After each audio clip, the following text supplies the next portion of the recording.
Hello and welcome to Beyond Boundaries. I'm Justin Douglas. So happy you can join me for this episode of Beyond Boundaries. Please consider checking out the Patreon page and supporting the Beyond Boundaries podcast if you're able. That's patreon.com/Beyond Boundaries podcast. You can also help by sharing, subscribing, rating, and reviewing the podcast. It makes a huge difference. Hope you enjoy this episode of Beyond Boundaries. Okay, so on this episode, Nate and I sit down and we do a deep dive into healthcare. It's actually a 2-part episode, and I'm pretty sure we're close to like 5 hours of stuff. So this is going to be 2 weeks in a row of a lot of talk about healthcare. And just to give you kind of a preface for what we're going to talk about, the first part that we're going to cover is kind of I guess you could say the healthcare quagmire that we're in and how we got here, and some thoughts about that, including all kinds of rabbit trails, because whenever I talk to Nate, he always says something that sparks a thought in my mind or that I need more clarity on because I'm stupid. And ultimately we go down that rabbit trail and I learn a little more, and you get to come along for the ride and learn with me. So here it is, part 1 of healthcare. All right, I'm here with Nathan McConkey again. You've been on episode 1. You were the Genesis episode. We could say it that way in a couple ways. The Genesis episode, and that we talked about evolution and God, and also the Genesis, the first episode of the podcast, and episode 10.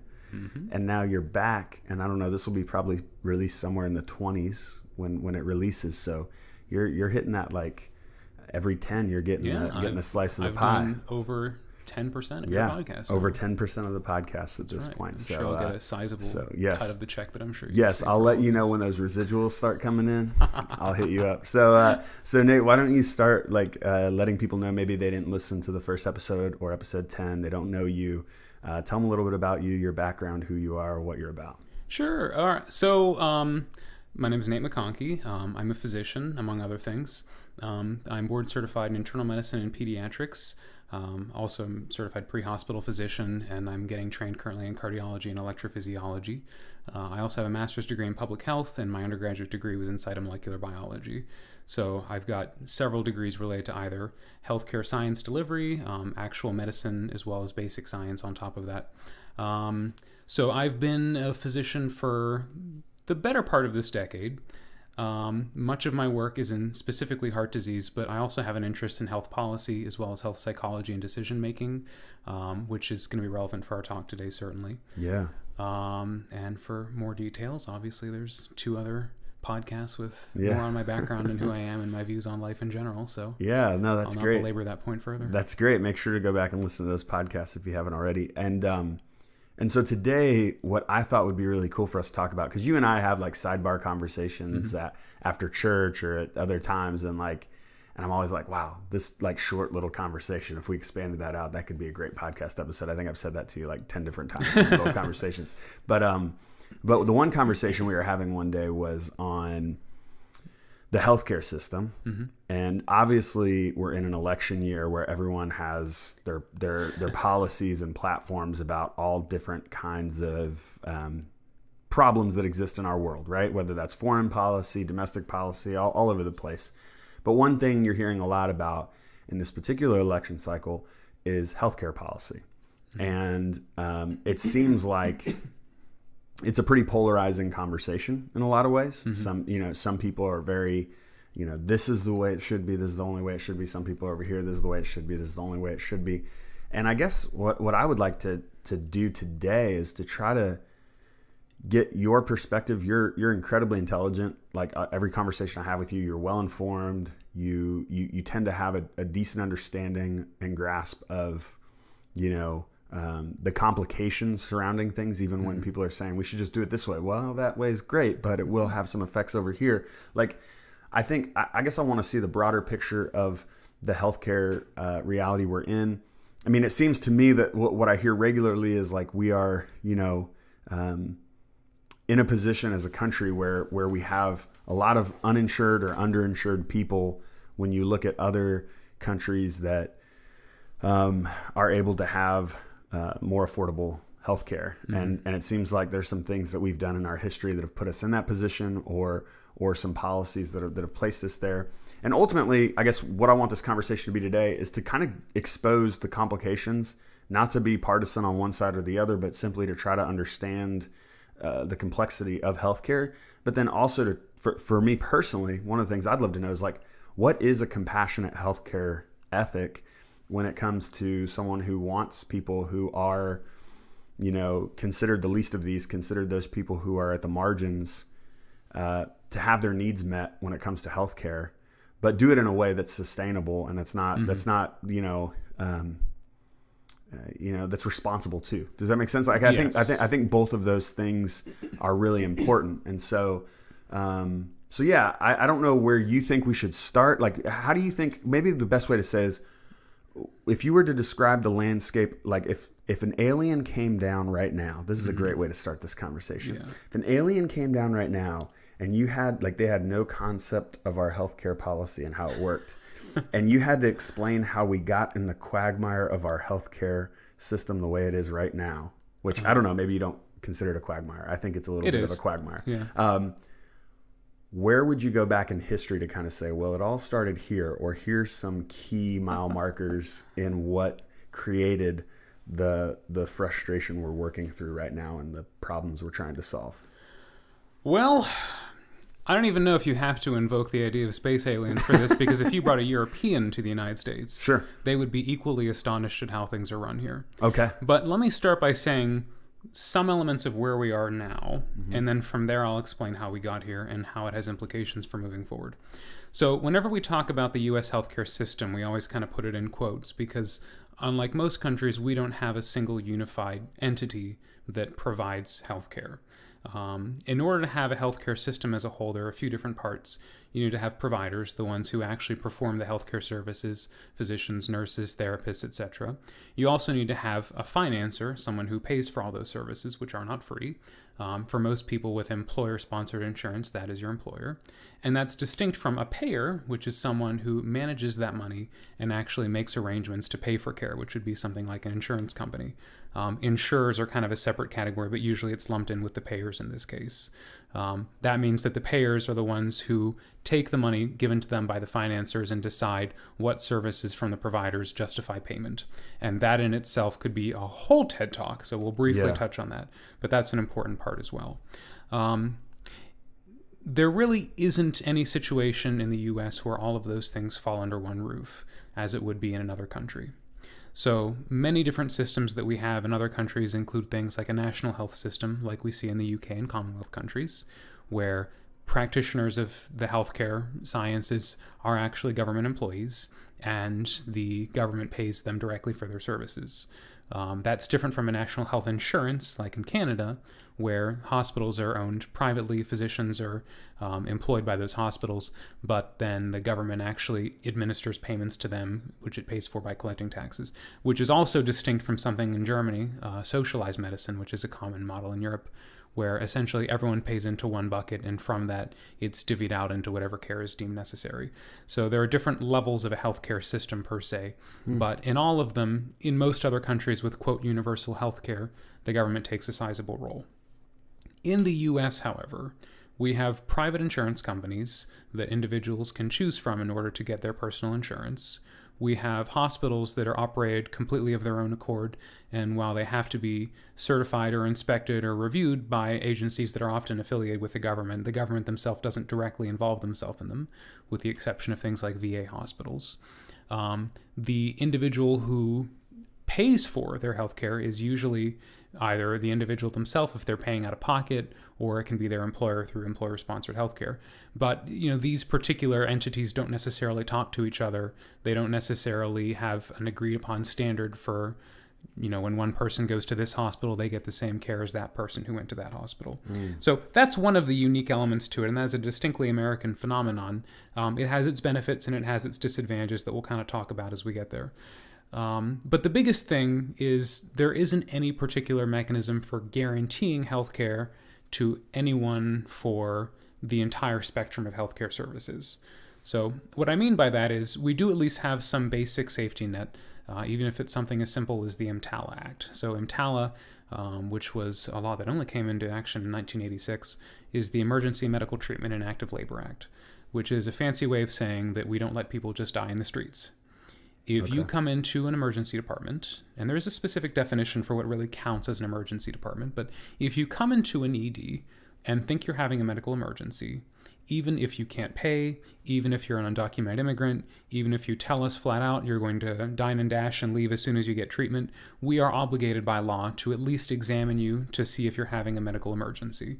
And if we find one, we're obligated to stabilize you before we discharge you. Okay. So anyone can at least receive that bare minimum of health care. But beyond that, there really isn't anything that says, okay, now that you've come in and you've had this horrible condition, I'm going to see you in the office next week and we'll talk about making some changes to your medicines, or I'm going to do some tests to find out why this happened to help keep it from happening again. No one's really obligated to do any of that. And it outside would be of emergency. It would be counterintuitive to do that in our particular system, because what you're trying to do there is just simply deal with the emergency. Correct. You're not trying to deal with, because since they don't have health care, you're not trying to deal with the long-term ramifications necessarily of their behavior. I mean, you may not be able to if they're not willing. Well, I guess if they're unable to pay for the non-emergent test down the line, if I say, hey, come to clinic next week and we can talk about your cholesterol, or we can talk about, this inflammatory condition you have that might have led to your heart attack or something like that. Yeah. If they don't have the money for a copay for that office visit, let alone for the hundreds and thousands of dollars of tests that it would be to pay out of pocket, it's not that they don't want to, they cannot come to that appointment. Yeah, they can't. Yeah. So do you think, would you say, okay, so I would guess in 1986, the debate around that particular action was largely compassion. Like, we don't want people dying, not receiving emergency. Like, if I have a gunshot, I shouldn't, have to walk into the emergency room and be like, okay, well, let's verify your health care before we get you in the OR. Get this bullet out or whatever. Yeah, you don't pay up front in advance. Yeah, exactly. Not true for every country, by the way. That's not true for every country? So some of my colleagues trained in India. Okay. And, one of the cardiologists who came over to the U.S. said, in India, when we do a heart cath and look for blockages in the arteries around someone's heart, if we find one, we take off our gloves and our gown, we walk out of the OR and talk to the family and say, they have a blockage that needs a stent. It will be, let's say, $10,000. And then they collect their fee and they go in and they put in the stent. Wow. And the fact of the matter is, those things aren't cheap. Someone has to pay for it. We would run out otherwise. Mm-hmm. And that's the solution that particular hospital would take. Yeah. Yeah. Interesting. Wow. Well, in 1986, it seems like we were having conversations about people in emergency situations not receiving the care that they required, and life being lost because of that. Right. Which to me seems like, I'm always on the side of life being prolonged if possible, like being continued if possible. And it seems like whatever, all the details of that particular policy, I don't know, but it seems like it was coming from a place of compassion, from a place of trying to meet a need, from a place of trying to, address what I would guess is, a concern that there was probably some documentation of people who had died because they didn't have the care they needed. And maybe there were people there prepared to give them the care, but because of some of the legalities of how the insurance went through or whatever, they didn't go ahead and provide that care. Mm-hmm. With that said, do you think that particular policy is one of the things that has led to where we're at now as far as like the complication of, because I feel like some of the complication becomes a conversation of responsibility versus compassion. Mm-hmm. And I think we have this, I would actually say we have a large, an overarching problem of an unhealthy, we'll just leave it to our country. Like the United States is, obese, unhealthy, lacks, just all the markers there seem to be pretty clear on our diets and stuff like that. Things that we could probably do that would better ourselves when it comes to like our personal responsibility, right? Because that's always the conversation between personal responsibility and compassion.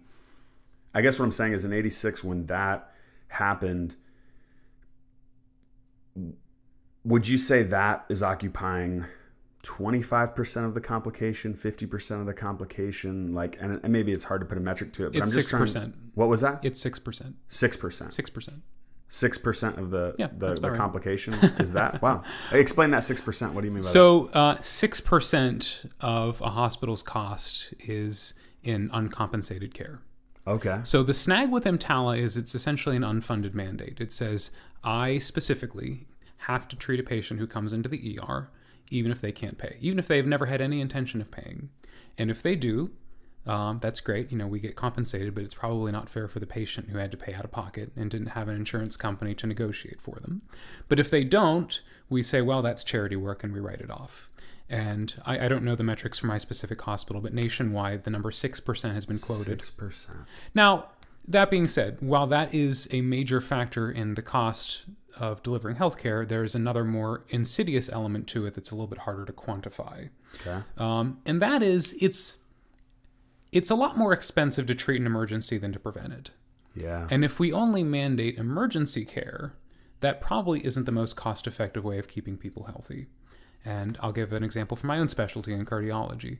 The quintessential emergency for which people come to an ER could be a heart attack. Mm-hmm. And a specific type of heart attack called a STEMI is one where we generally try to go in and fix a blocked artery within 90 minutes of the patient hitting a door.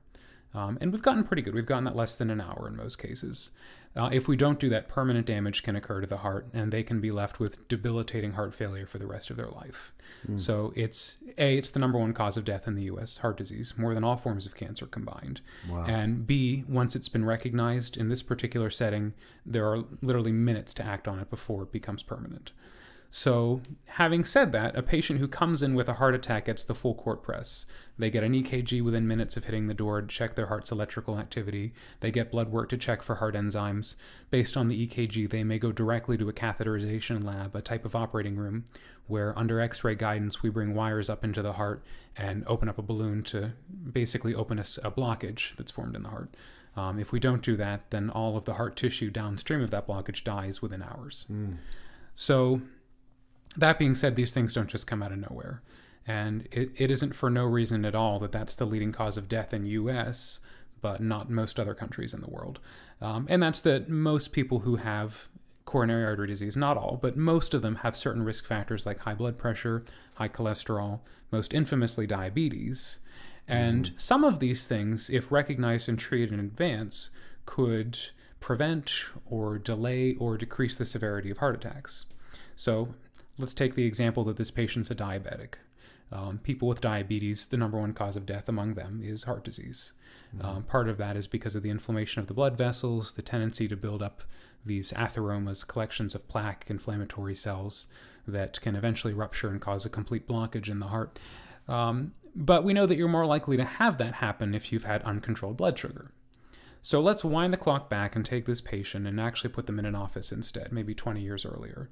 If their diabetes was recognized and treated, it could be that with a simple, maybe $4 a month medication, we could keep them healthy to the point that they didn't come into the hospital and have a $10,000 heart attack. And that's just putting in the stent. That's just the one procedure that immediately stops the imminent life threat. It does not include their stay in the ICU or all the tests that are performed or the medications that they receive. It doesn't cover the salary of the physician or the nurses or the therapists who take care of them in the hospital. It's not uncommon for people without insurance to be utterly impoverished by a single visit to the hospital. Yeah. So, when these patients can't see doctors and have these routine conditions like hypertension, high blood pressure, high cholesterol, diabetes treated, they at least know they can go to the ER when they've gone out of control for years and years. So here's what, I guess this is actually the crux of the argument for universal health care in the U.S. If that patient comes into the ER and under EMTALA receives the treatment needed to save their life, if they aren't able to pay for it, then the hospital is out that, $20,000, $30,000 bill. The way you make up for it is by raising everyone else's prices to compensate for it. Yeah. So whether people like it or not, they are paying for other people's health care. Yep. Whether we like it or not, when people come in and aren't getting insurance, we pick up the bill for them. Not we meaning the medical society and hospitals, we meaning patients and providers. So the question is, if we have to pay out of our pockets to some degree for other people's health care, would it be reasonable to pay for it when it's actually cheaper in a way to prevent these emergencies from happening? Wouldn't it make more sense if we paid for them to get their medicines that kept them from having the heart attack? And then A, they don't have a heart attack, which I think in and of itself should be a laudable goal. Yeah. But B, you've also decreased the cost of their care. Yeah. Therefore, you've also decreased the hit that it's going to have against you. Exactly. Like, even if you want to think of it from a selfish standpoint, like just about yourself, like it could be that universal healthcare would actually decrease the portion that you're responsible for. Is that what you're saying? Correct. Okay. Now, the tricky thing about that is, let's take diabetes and heart attacks, for example. From the time we would diagnose a patient with diabetes, it's often, somewhere between 5 and even 20 years when they might have a heart attack as a complication from it. So what that means is if today we gave insurance to everyone in the country with diabetes, we wouldn't be reaping the benefits of that for years and years down the line. These aren't effects that take place overnight. Yeah. I mean, 20 years is, 3 presidents later. Yeah. So people would long earlier than that christen that particular policy a failure because now we've just paid more to take care of these people and haven't gotten the benefits yet. Yeah. There's a few other reasons why that's not a miraculous fix, but that's one of the big ones. So it's the other thing about it is with EMTALA specifically, let's focus on that for a little bit more. In maybe the 20 years following that law coming into effect, emergency department visits increased by 25%. And interestingly enough, over 500 emergency departments closed. Wow. And there are many large, reputable hospitals that have decided we're not going to label ourselves as an emergency facility, or we're not going to advertise having a trauma service, or we're going to somehow limit the services that we can offer so as not to find ourselves, under the effects of this particular law. Yeah. And there's a lot of insidious ways that people can sneakily do that, but it's not an uncommon strategy. And there are also some hospitals that simply could not afford to keep up with that. Yeah. Would an urgent care facility be under the same mandate as EMTALA, or does it depend on the urgent care? Having never worked in urgent care, I'm not quite sure. Okay. That it's a fairly recent phenomenon. Yeah, I was going to say, and I was wondering if those came about as a go-between that maybe weren't, I didn't know if there was some reasoning. They came up partly to decongest emergency departments. Exactly, yeah. And the thing about it is, EMTALA requires me to do an examination and stabilize an emergency, but that's about it. But the fact of the matter is, if you come to the ER because you have a stuffy nose, I'm still required to do a full exam, make sure you're not having an emergency. And if I find a problem in the setup of that exam, I'd kind of be a jerk not to treat it. Yeah. And at the very least, I would have some legal liability on me. So many people go to emergency departments for routine care knowing they can't be turned away, even if it's for something that probably shouldn't justify an emergency room visit. Okay, we can circle back Yeah. to EMTALA. You just said a word that I think is really important. 2 words: legal liability. So one of the things I wonder, and I know, feel free to talk where you can talk and where you can't talk, or what you can't reference, but like, we live in a sue happy culture. Yes. The moment something happens to me, I'm gonna, consider the ways in which I can, maybe sue somebody and reap the benefit from that, whatever that looks like. Mm-hmm. I think I don't think you have to go too far to see that that's the reality of our culture. And it seems like that. I'm curious how much you think that plays into the cost of our healthcare and the complications within our healthcare, because I do know in any profession, you're going to have a certain amount of mistakes, errors. The surgery's not always going to go the way it was supposed to go. The physician isn't always going to do it perfect, and that's just the reality of the situation. And so at what point is the physician liable because maybe they weren't in the right state of mind, weren't in the right framework, whatever that, looks like to provide the care that they said they were going to provide. Right. So there are, I think, there's probably certain cases where I would be like, wow, it seems like that doctor, did something wrong and needed to be sued for that. Right. I don't know. But it seems like hospitals nowadays are really, really, really having to consider legal matters and invest a lot of money in that.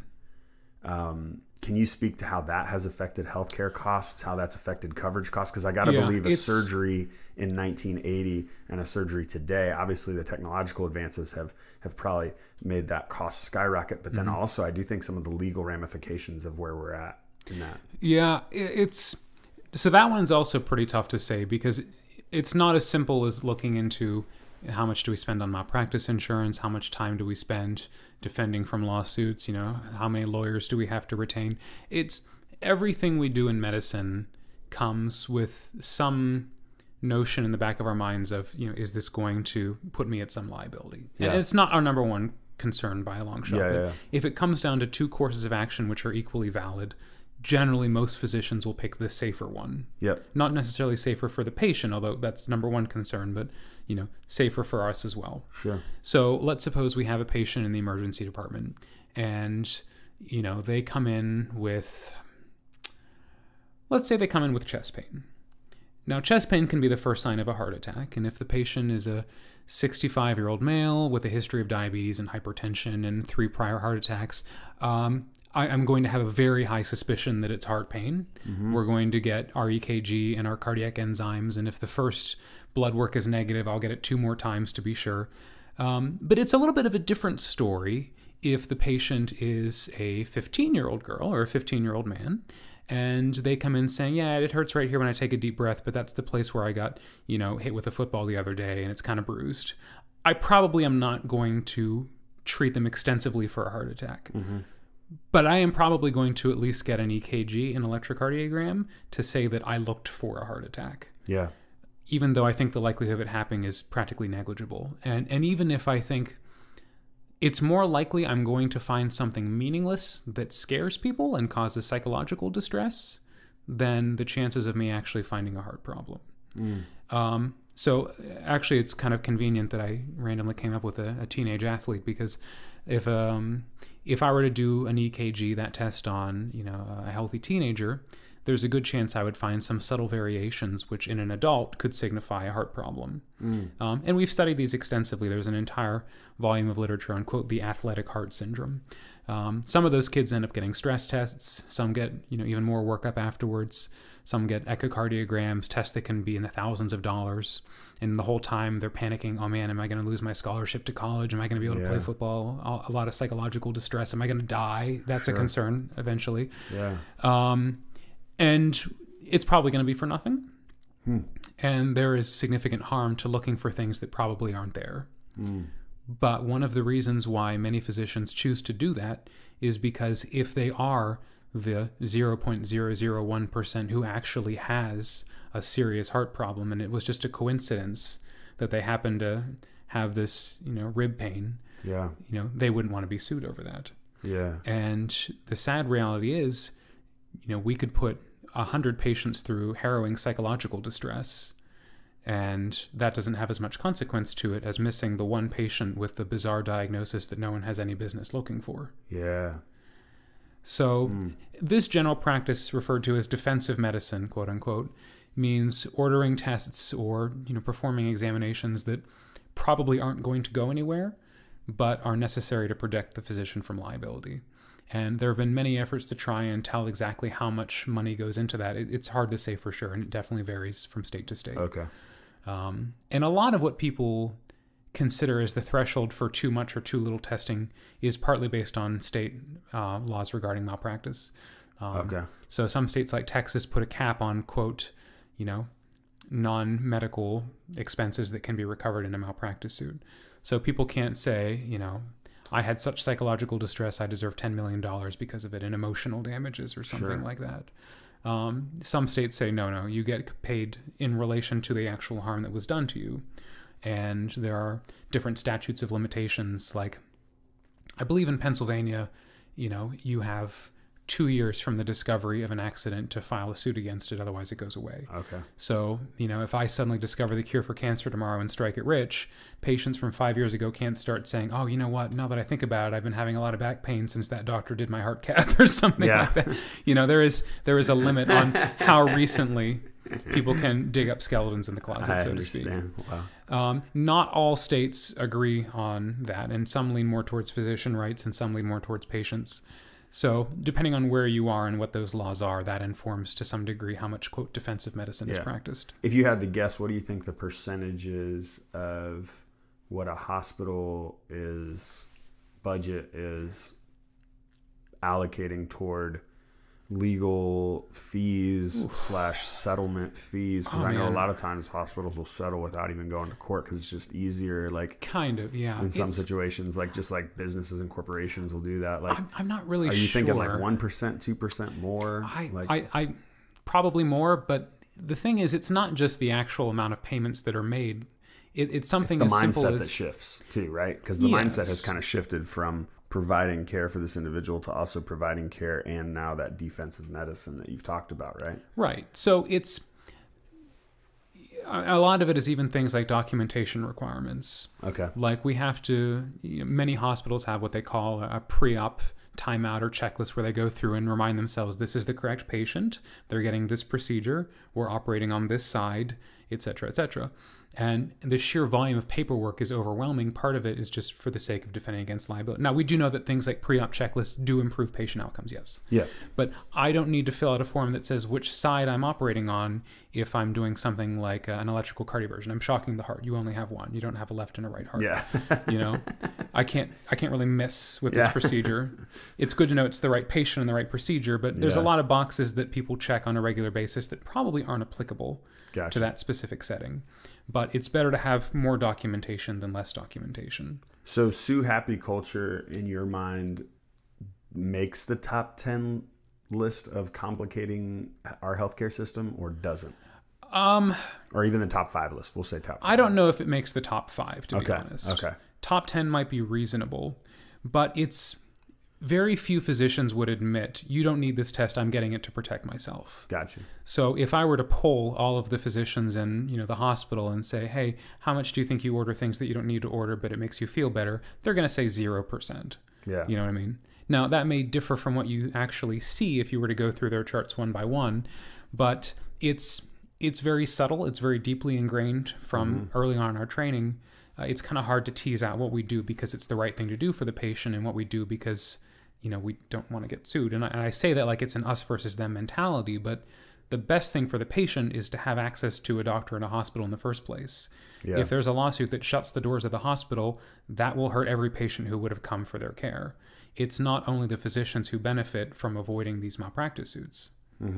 But that's trickier to do than it sounds because, when you were introducing the subject, you were describing a physician making a mistake or something going wrong in surgery, but that's not usually what triggers a lawsuit. Exactly. Yeah. So there was some data that recently came out relevant to cardiology specifically.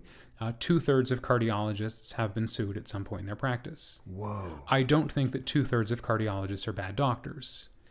And they looked at the reasons why it happened, and 75% of the physicians who were sued said, we don't even know where this came from. I can't think of a specific event or anything I did to this patient.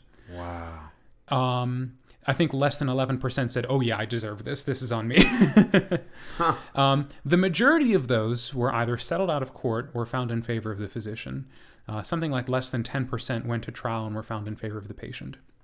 And that's true across most specialties. It is quite uncommon for a medical malpractice case to go to trial and ultimately the patient receives, rather the plaintiff, I should say, receives a favorable ruling. Now, I only have the data for my specialty in my state, but that seems to be the trend from at least the discussions I've had with colleagues. Sure. And a lot of it is because it's difficult, especially in something as complicated as medicine, to find the root cause of a bad outcome. All of these things involve some bad outcome. Someone is paralyzed or killed or has an accident during surgery or is prescribed the wrong medicine or given the wrong diagnosis. It doesn't just come out of nowhere. But the question of does this constitute malpractice is one that can be tricky to answer. And so malpractice actually is not a criminal offense. When someone brings forth a malpractice suit, it is a civil offense. And so there's a few implications for that. One is, unlike in a court of criminal law, where the basis for a conviction is evidence beyond a reasonable doubt. Yeah. We in our criminal justice system have decided we would rather let 10 guilty people go free than put one innocent person in prison. Not true for every country, but it's a principle in which the U.S. is based. But with the civil suit, the basis for ruling in favor of the plaintiff or the defendant, there is no guilt or innocence, Sure. is a preponderance of evidence, which could mean 51% of the evidence says the doctor made a mistake. Yep. The other thing about it is there are a few elements that are necessary to say that a physician has committed malpractice, which is considered a form of negligence. That's the statute, if you will, on which malpractice is tried. To be guilty of malpractice, and again, I use the G word, but not quite what it means here. Sure. There has to be some standard of care. There has to be some deviation from that standard. Someone has to have had a negative outcome from it, and you have to point to some proximal cause, something that resulted from that deviation of standard of care that led to that bad outcome. Yeah. So let's suppose, for example, a patient comes in with a heart attack. We take them to the cath lab, we put in a stent and open the vessel. And then the next day, the patient, they have a hole develop in their heart, it ruptures, and they pass away. That is a known complication from heart attacks that are often delayed in presentation. Ones that don't come within the first 6 hours or so sometimes have that happen. It's something that we know happens with heart attacks. We watch for it, but sometimes we can't prevent it. And often one of the first signs is a catastrophic collapse, and the patient may not survive. If we did everything right, even though the patient died of a disease we were treating, we have not necessarily committed malpractice. Likewise, if we go in and do a procedure and we put in a stent, but we accidentally put the stent a little bit further down into the artery than we wanted to, but it still works, the vessel is open, and the patient leaves the hospital just fine. Even though there was, quote, a mistake made, there is no malpractice because there was no harm. And additionally, there isn't necessarily a deviation from standard of care if it happened for a reason that was understandable and would have maybe caused that problem for any reasonable doctor in that setting. So what often happens is when patients or their family members have a bad outcome, when something doesn't go the way they want or they get a misdiagnosis, the immediate thought is somehow this is the physician's fault. But for them to have really committed malpractice, it requires a knowledge of how healthcare is practiced and how medicine works that patients do not typically have. They don't usually know what a reasonable doctor would do in that case, or what information they were acting on that would have made perfect sense at the time, and only now, with the benefit of hindsight, would we have done something different.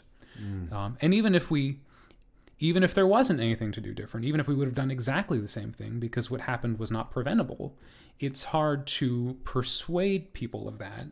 Not just a patient, but a jury as well. Yeah. And,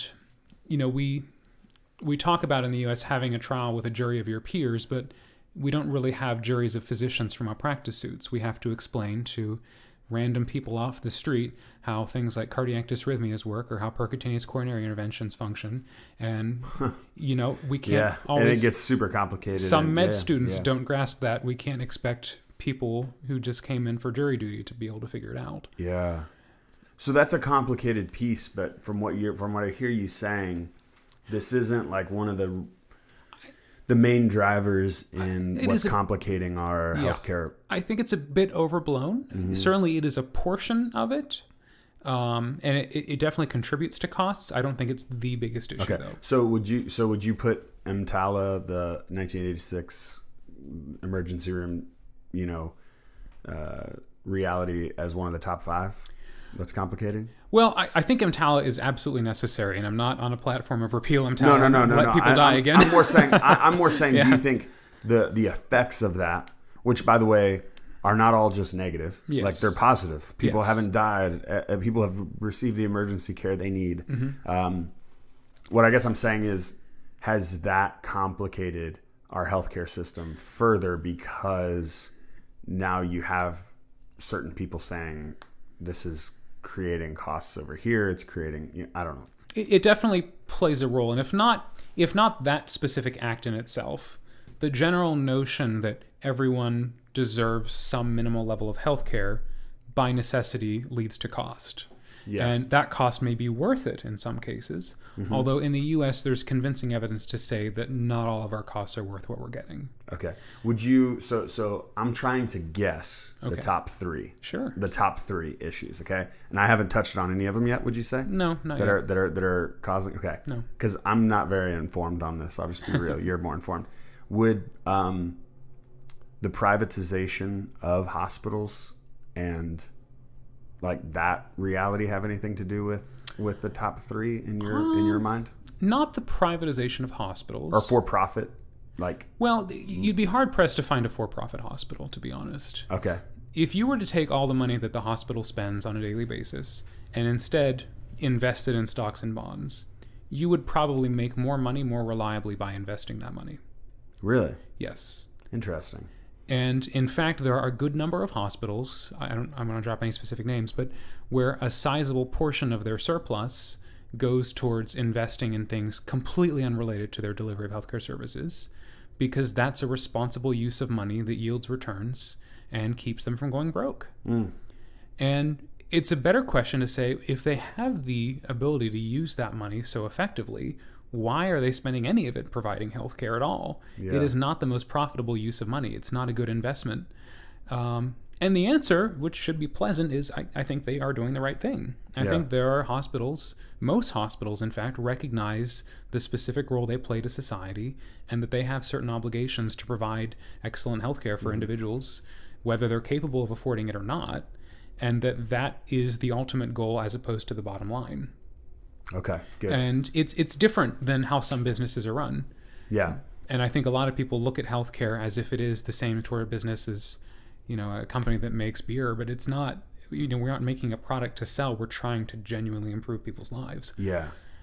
And that's okay. So instead of me trying to guess, and my other guess would probably be something with the pharmaceutical industry. I don't know if that. We're getting warmer there. Getting warmer there. We're getting warmer there. All right, maybe. Okay, so we'll touch on that. But if you want to give me your top three Okay. of like what's complicating our current healthcare reality. And again, I just want to bring this back to like the reality of this is you have some people right now who are considering, who are faces and personalities that have policies that could really transform our healthcare industry, potentially to a universal healthcare system similar to, and they've modeled some of those similar to some of the countries you mentioned earlier. And there's also a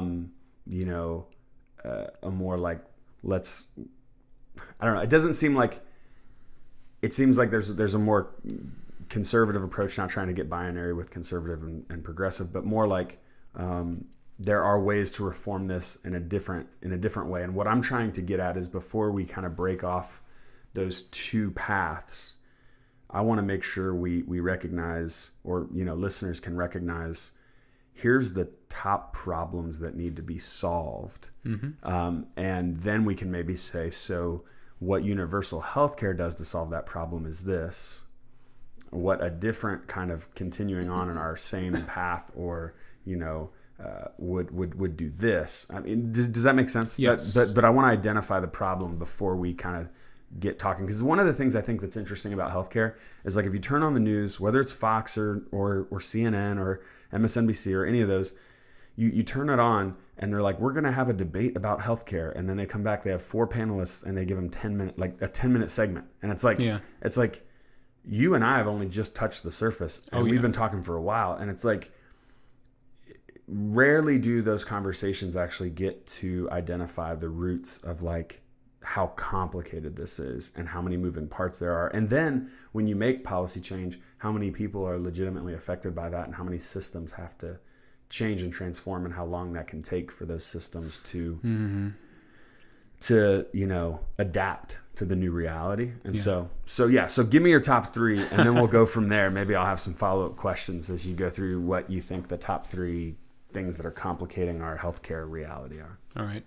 I would say the number one factor complicating U.S. healthcare is the prevalence of obesity and lifestyle interventions.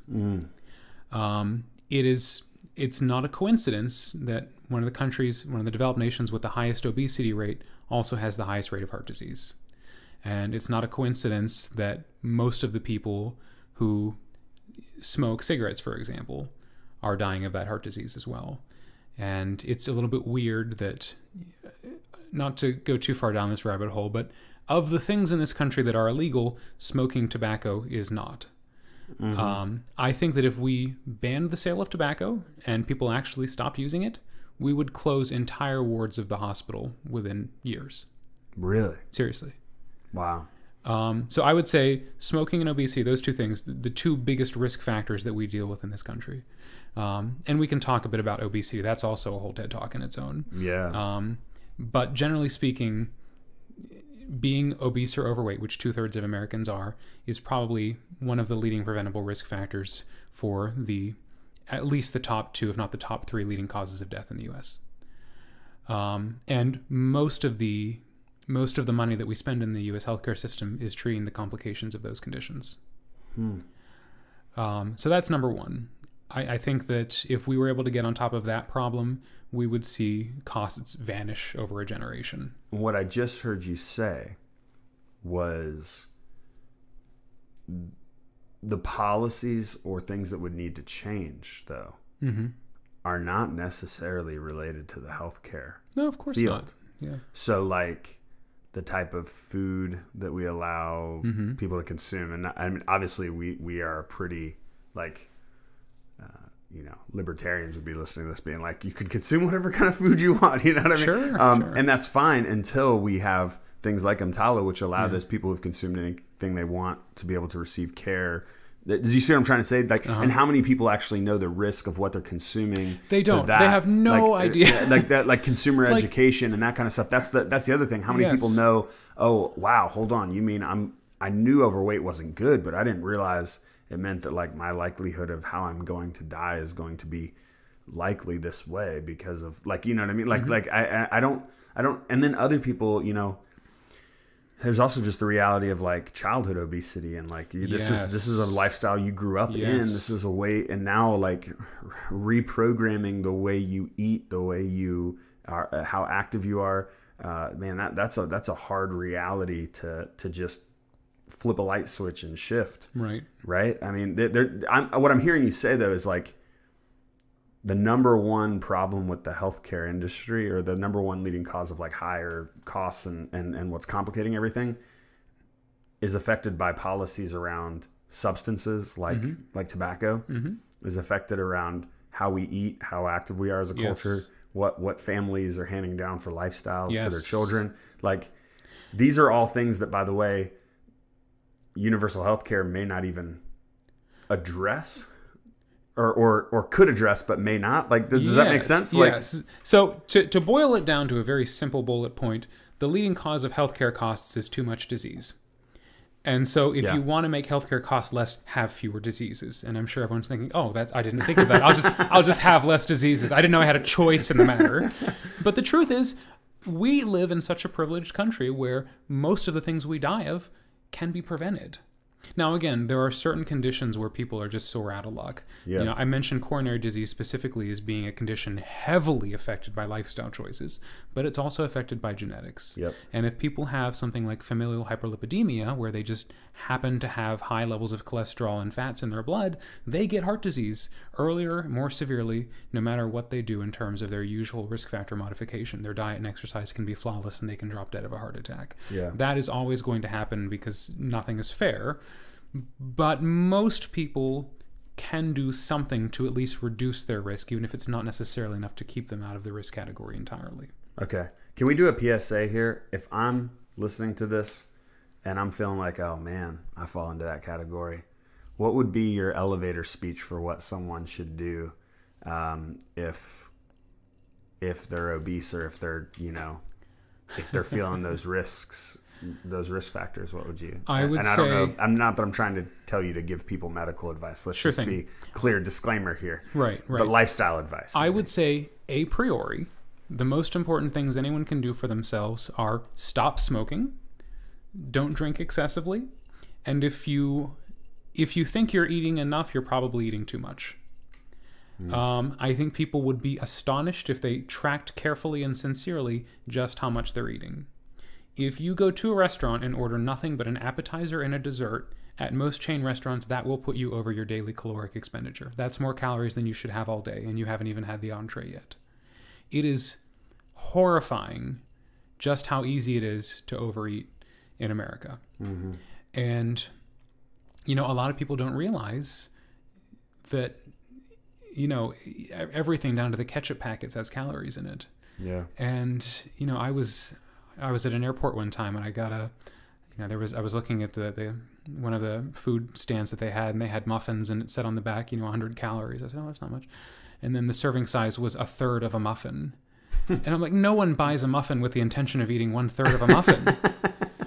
So I would teach people, learn how to read the label on the nutrition facts, and realize just how much you're eating, because it's not just the big number that's highlighted in the top left corner. And again, we're talking about a factor, which I do think there is legislation being pushed to change the nutrition facts, so that it's more clear. It reflects what people actually eat, not what they're supposed to eat. Exactly. That's the idea behind it. And so, but again, we're talking about a policy that's not related to the universal healthcare conversation, but could potentially have huge implications on someone's health, right? Well, it's actually kind of interesting that you say that, because one of the most pleasant improvements in the honesty with which restaurants advertise their caloric content came from Obamacare. Really? So the Affordable Care Act has a clause that not a lot of people knew about at first. One of the requirements that really only just met full effect last year was that chain restaurants must disclose the nutrition facts of items on their menu. And you might have noticed around between... I have noticed. Yes. In the last 5 years, most chain restaurants on the menu list the calories in that particular dish. And before that, it was often a carefully guarded secret. And, sometimes they'd have a binder in the back room, and if you asked for it, they'd bring it out, mostly for the purpose of making sure you're not allergic to any ingredients. But there were a lot of places where no one could tell you how many calories are really in that milkshake. And even now, it's a stark contrast when you go to, a small non-chain restaurant and you're curious about, how many calories are in that slice of cheesecake. No one even knows. Yeah. And on average, it's probably about 600 if you're talking about calories in one slice of cheesecake. Yeah. Which is about a quarter of your total daily intake. Yeah. So in recognition of the fact that many of our costs come from too many preventable diseases, one really cool thing about the Affordable Care Act was targeting that specific problem. Now, it assumes that people know how many calories they're supposed to be getting and are sufficiently motivated to keep track of it. But at the very least, people who want to make that choice have the tools to do so now. People who have been educated and know that, hold on, 1,000 calories, this is half my calories for today or whatever, are able to say, maybe I'll take half of that, or maybe I won't have that and I'll pick something else. Exactly. So that's what I would recommend. And there are so many ways that people have gone about dressing up the issue of obesity. Oh, I have a slow metabolism. Oh, I have this or that problem. Or, oh, I just sit around. I don't do a lot of exercise. It's not the food. It's pretty much always the food. So we regularly do studies in cardiology where we place people in metabolic units where we can actually see how many calories their body burns just by sitting around doing nothing, their basal metabolic rate. And we have sick patients in the ICU. We have tiny, frail old grandmothers. We have never found an adult patient whose body burns fewer than 1,000 calories a day. So when someone tells me I'm eating nothing and not losing weight, they are violating the laws of thermodynamics. You are always burning something, and if you take in less than you burn, you get smaller. Now, that may not show up on the scale because water can easily come and go, but there is no one who is biologically unable to lose weight if they reduce their intake enough. Now, some people will reduce their intake to the point where they end up having other issues. They're not getting the micronutrients, vitamins, and minerals. It can be genuinely dangerous for some individuals, but there is no condition where we can't work around that by partnering with your healthcare provider to make changes. No one is doomed to be a current weight if they wanted to change. Yeah. It does take a lot of discipline. Yes. Because one thing I'll say is, having a weight loss journey of my own, I was 280 pounds at one point, and for me personally, CrossFit's been a huge part of that, and the fitness was the first thing, but then I realized you can't out fitness a bad diet. Nope. You hear about Michael Phelps working out so much that he can eat 10,000 calories, but it's still 10,000 good calories because he's got at that point in his career or whatever, he was doing so much work preparing for the Olympics. But I look at it and I say, it really becomes the struggle of changing habits. Yeah. And then it becomes the struggle of realizing that the game is kind of geared against you. Like, I hate to say it that way, but like, there's certain places I just have to avoid now. Yeah. Like, I have some hard and fast rules now. Like, and I know that's, I'm also, my personality personally is a little more like an all or nothing personality. So like, if I have the bad meal today, I'm going to crave it way more tomorrow. Like, so it's not like that I can just eat real healthy all week and just look forward to that bad meal, that cheat meal on Saturday.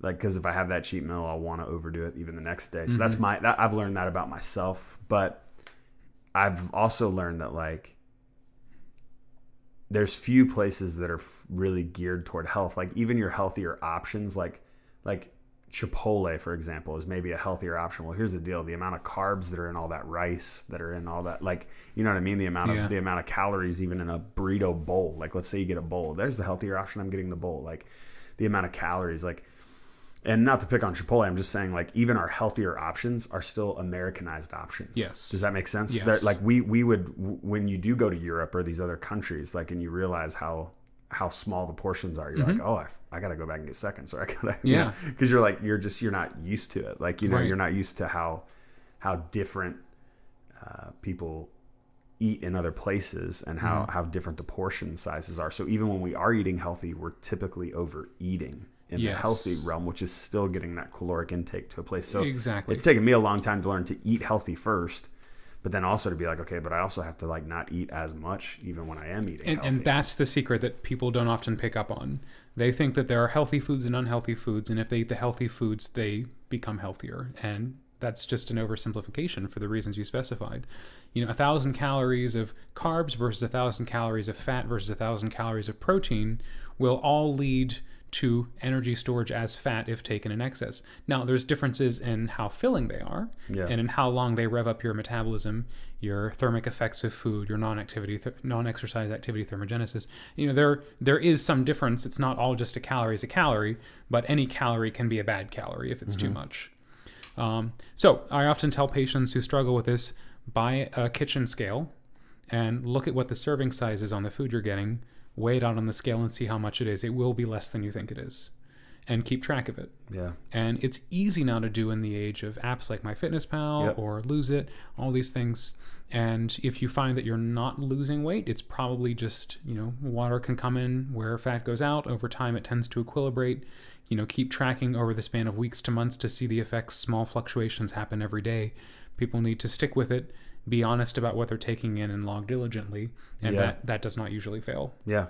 MyFitnessPal is a great tool for, like, a lot of people track their macros. Like, you know, do you track macros, or have you ever done that before? You do? Yes. Oh, okay. So tell people your personal routine for, like, eating. Because you're so connected to this. Well, I guess what I would say is, like, some people, what I've learned is, like, if this is your specialty, like, you've seen both sides of this, right? Like, you've seen the extreme unhealthy side of, like, where obesity leads somebody in the sense of a heart attack. Like, you've seen that. And so you're with that knowledge, but also the knowledge of all of your, you know, education. I would just love to know what your routine is for when it comes to diet. Well, now my diet is based on the fact that I do regular resistance exercise. Yeah. I'm currently trying to lose weight because I have a cruise coming up, and so, you know, there's that. Got to get that cruise body. Yeah, this isn't my maintenance routine, but it's similar. So what I'm doing right now is I first set my calorie intake, and for me, maintenance would be 2,600 calories. Okay. So the safest way to do it is to try and lose no more than 2 pounds a week, which I usually get with a 1,600 calories. So that's a 1,000 calorie deficit. Okay. Every 500 calories a day you reduce equates to a loss of about 1 pound per week. Okay. And again, more than 2 is pushing it. Then you're just losing muscle and causing possible harm. Once I have the calories set, I set my macros. I start with protein. To minimize muscle loss during a cut period, generally I would recommend 1.5 grams of protein for every kilogram of body weight. I use kilograms because I'm a scientist, but if you wanted a close approximation, would be a little under 1 gram of protein for every pound of body weight. Okay. So for me, that ends up being about, you know, 150 to 160 grams of protein a day, which is a lot. Yeah. It's a lot, and it's really hard to sneak that into 1,600 calories a day. So in my case, the solution I found is to make more of my food from scratch. I do a lot of baking. I like my carb-like foods. I am not keto in that regard. Yeah. But what I do is I replace half the flour with a protein powder. Okay. So that can be unflavored protein powder. That can be something like I've been using a lot of pea plant protein extract lately. That's great for making pasta. Yeah. I make my own pasta, my own pizza, bagels, bread. I make brownies with that. Really? Yes. Wow. And what I do is a couple other strategies I take is I try and take out unhealthy oils and replace them with typically extra virgin olive oil is my go-to. Okay. And I minimize the salt. And in doing that, I'm trying to unify some of the diets that have the best evidence behind them for heart disease specifically. I treat enough of it that I know I don't want to get it. Yeah. So the DASH diet, which is dietary approach to stopping hypertension, and the Mediterranean diet, which focuses especially on healthy oils, especially extra virgin olive oils. Yeah. Those are two that have some good evidence behind them. And the general strategy for most people is, reduce the amount of sodium in your diet, if possible, to less than 2,000 milligrams a day. And again, try and cut out any of the unhealthy fats without sacrificing, without replacing them with carbohydrates is the way of doing it. So wherever butter is in a recipe, I'll try and replace that with a healthier oil if possible. Sometimes I can use olive oil for that. Sometimes it doesn't quite work depending on the recipe. Whenever something calls for salt, I'll try and take out as much as I can without completely destroying the taste. Yeah. And I never add salt to pretty much anything. Okay. So it ends up being, let me actually see what today looked like. So what my actual macros would be today. And macros, if you're not familiar, are just the macronutrients. So carbs, fat, protein represent your macros, and you would have a percentage of each that you're supposed to hit for the day, a certain amount of grams for each. And this would require you to either weigh your food or to know exactly what they are. Yeah. Go ahead. All right. So yesterday I did kind of undereat a little. I only had 1,400 calories, but I got 134 grams of protein, 104 carbs, and 47 of fat. So that's kind of a standard-ish day for me, if not on the lower side. Sure. We call them macros because they're the big ones. They're the ones that matter the most, and they're the ones we take in the greatest volume. But micronutrients also matter to some lesser degree as well. Yeah. Those are things that you have to get, but aren't necessarily the major contributing factor to your nutrition. So those are your vitamins and minerals and those sorts of smaller things that, while essential, aren't the big factors. So for that, I personally choose to take a multivitamin as a supplement. I would not recommend that for most people. There are some foods that I just cannot possibly make myself eat, and I realize that. I know that fish would be a great addition to a Mediterranean diet, but you'll never catch me eating fish. Really? Okay. Yeah. So, there's a lot of debate about whether taking fish oil has the same benefits as eating a fish, and the general consensus is it doesn't. It's better to eat the fish than to take the oil. But as a compromise, I personally choose to take fish oil. Sure. And I take a multivitamin as well because I'm not as big a fan as vegetables as I probably should be. Yeah. So that's what works for me. And awesome. The best diet for anyone is the diet that they're going to stick to. Yes. Any diet that has you operating in a calorie deficit, you will lose weight. Period. And if you're not losing weight, you're not in a calorie deficit. Yeah. So the best thing you can do is find out what your maintenance is, and then find out what your caloric deficit to get to the weight that you would want to be at, right? Right. But ultimately, this is all falling under the umbrella of personal health and disease and obesity primarily being the biggest driver of what's complicating our healthcare industry. Yes. What would you say is number two? Because that's definitely number one. I agree that's number one. And I want to roll in tobacco to that number one as well. Okay. Because even though most people at this point in history at least do not smoke, it is the single biggest modifiable risk factor for so many diseases. Not to get on a tangent because it could probably open one, but would you include vaping in that? Or is the data just not there yet? There is some data that it's probably... There's good data that you shouldn't put anything but air in your lungs. Exactly. That's what period. Yeah. But it's especially bad to light something on fire and put it in your lungs. Yeah. And so I do think smoking deserves a very special place in the Hall of Fame for the worst causes of disease in the world. But I do think it is somewhat unique. And I also want to emphasize the point that the leading cause of death in smoking has nothing to do with lung disease. Everyone's afraid of lung cancer or emphysema, but more smokers die of heart disease than all forms of cancer combined. Really? And so think about this for a moment. Your lungs, if you were to open them up, take them out of the chest and unfold them, would cover half a tennis court with their surface area. It's a huge amount of stuff rolled into a very compact space. Yeah. So when you take a puff off a cigarette, some of it's going off into this chamber of your lungs, some is going off to this corner. No one part of your lungs really gets hit with all of it at once. It's kind of diluted out over the whole surface area. Yeah. Conversely, all of the blood supply in the lungs converges on the left atrium. The left atrium is the upper left chamber of the heart, and all 4 pulmonary veins from the lungs connect to that one spot. And that spot might have a cross-sectional surface area of maybe like 11 centimeters. It's a small area, okay? 100% of the toxins that enter the bloodstream from smoking hit that spot specifically. Your heart gets all of it. And then after that, it goes through the aorta to the rest of the body, which is the reason why smoking gradually rots your blood vessels over the years, causes injury, plaque buildups, heart disease, heart attacks, blockages in the arteries in the legs and the arms. It causes your muscles to shrivel up. It causes your organs to have decreased blood supply. And that's one reason why it increases the risk of so many other cancers besides lung disease as well. But there's nothing in your body that doesn't suffer from it. And I don't know if people realize that. I think people have stories about, old grandpa who smoked and one day died of a heart attack. He never had lung cancer. No one in my family's had lung cancer. I hear that story so many times.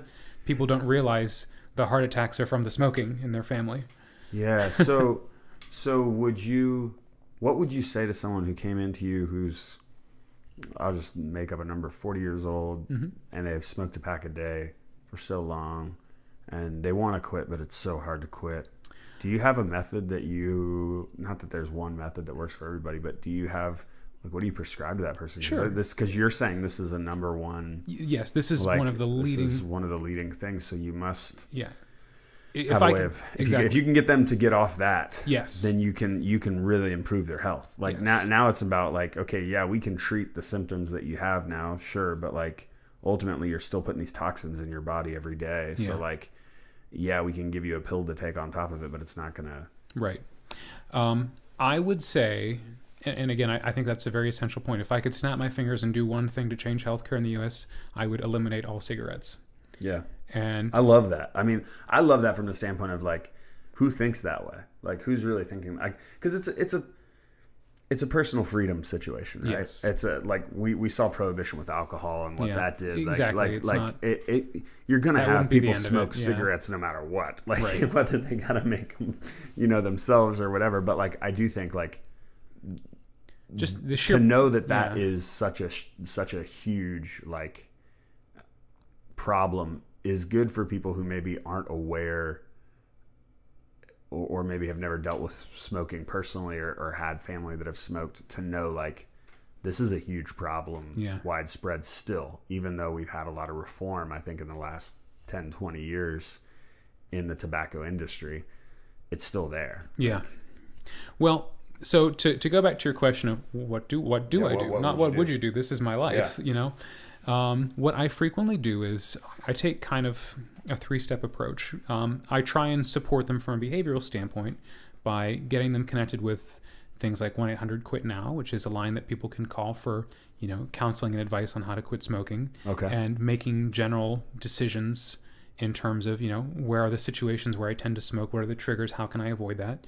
I also like to reassure them by saying, there is data that shows every time you quit smoking but fail to do so, your chance of succeeding the next time goes up.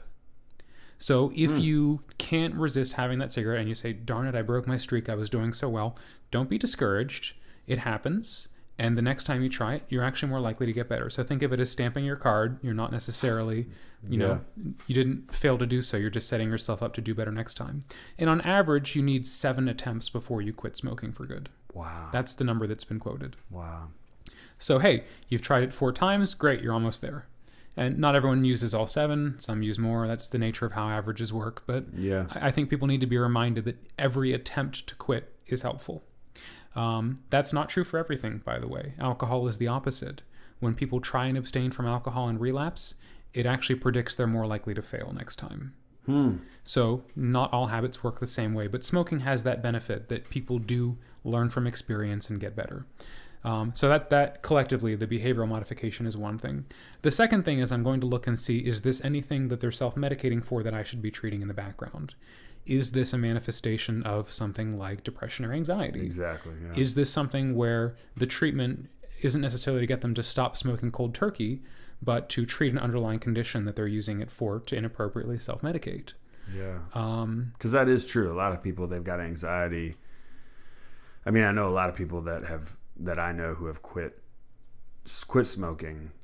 Anxiety becomes an issue. Yeah. Like I can't. Like I'm so high strung or worried about this thing because I'm not smoking because I don't have cigarettes anymore. And like, it's become that thing they go to that kind of calms them in their anxious state. And you don't know what baseline is for them anymore because they've been smoking for so long. Right. Yeah. So it's like it's got to be hard as a doctor to know what would I prescribe, because it's hard to determine what baseline is for someone who's smoking a pack a day. Right.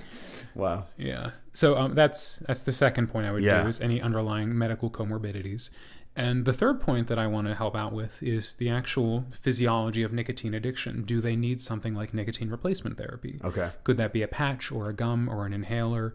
You know, I don't typically recommend e-cigarettes because they're not necessarily designed to be smoking cessation aids. They're made by the tobacco companies, and I don't frankly trust them. Yeah. But if I would think that's preferable to smoking, because at the very least you're avoiding the smoke. There are definitely harms to the ingredients that are present in smokeless tobacco as well.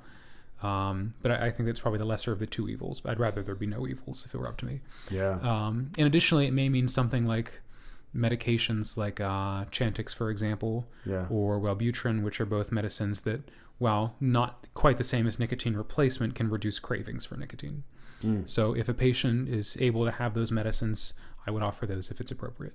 Okay.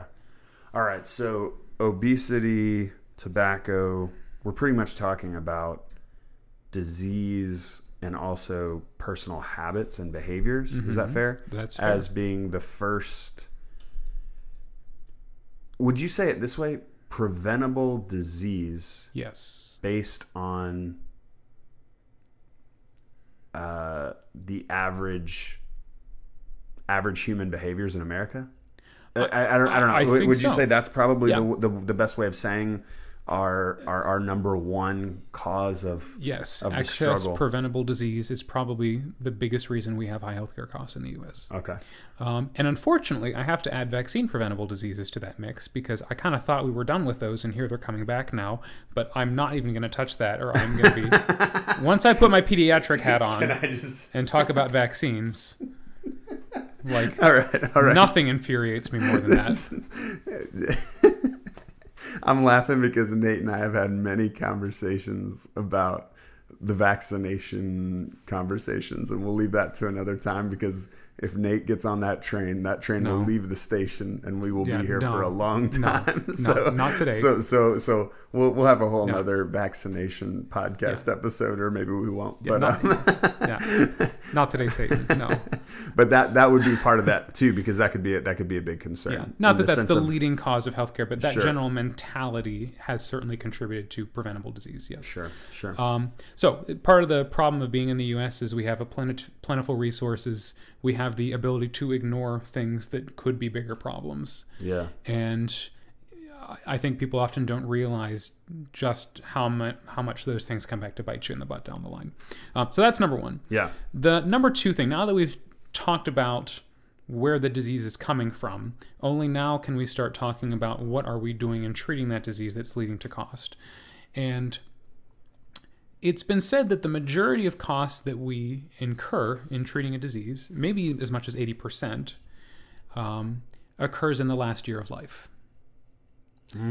So in all the time that a person has a chronic condition, whether that's asthma or hypertension or heart failure, etc., all of that added up is probably less than we spend on the healthcare of that person in the last year of their life. And it's an interesting phenomenon, and it is also, to some degree, somewhat distinctly American. In most other countries, while the last year of life certainly has an increase in cost, it's not quite to the proportion that we see in the U.S. There are a few reasons for that, But probably the biggest one is that we don't necessarily make up our minds on when we want to die. So if a person has stage 4 cancer, diffusely metastatic throughout their body, that is a universally horrible prognosis. Those patients don't tend to do well. And yet it's not uncommon for someone to say, you know, I know that every doctor has said there's nothing that can be done, but we're not ready to say goodbye to mom. We're going to go to the best center in the US. We're going to go to X or Y or Z, you know, fill in the blank. And we're going to talk to Dr. So-and-so, the head of department. We're going to try every chemo they have. And we have people getting their 3rd and then 4th and then 5th round of chemotherapy. And while I'm not an oncologist myself, I do suspect that they don't save the best chemo for 5th. And if 1 through 4 didn't work, you know, sometimes there are differences in the genetics that make you more likely to respond to one versus another. But a sizable number of people end their lives pursuing what could be described as futile care. And that's a very, very touchy topic. Of course, yeah. And so, you know, it's difficult to say when a patient has really reached the end.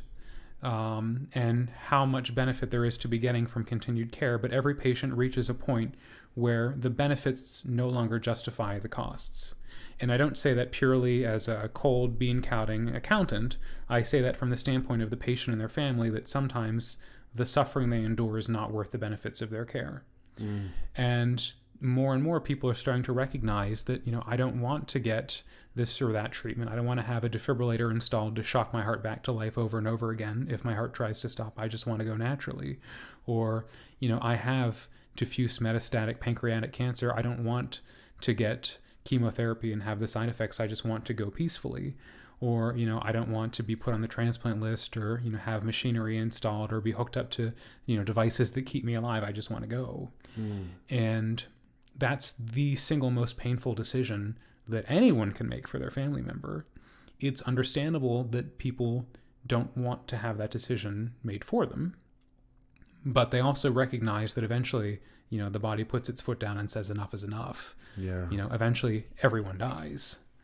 And the only question is, do you want to go out in a blaze of glory, or do you want it to be something more comfortable?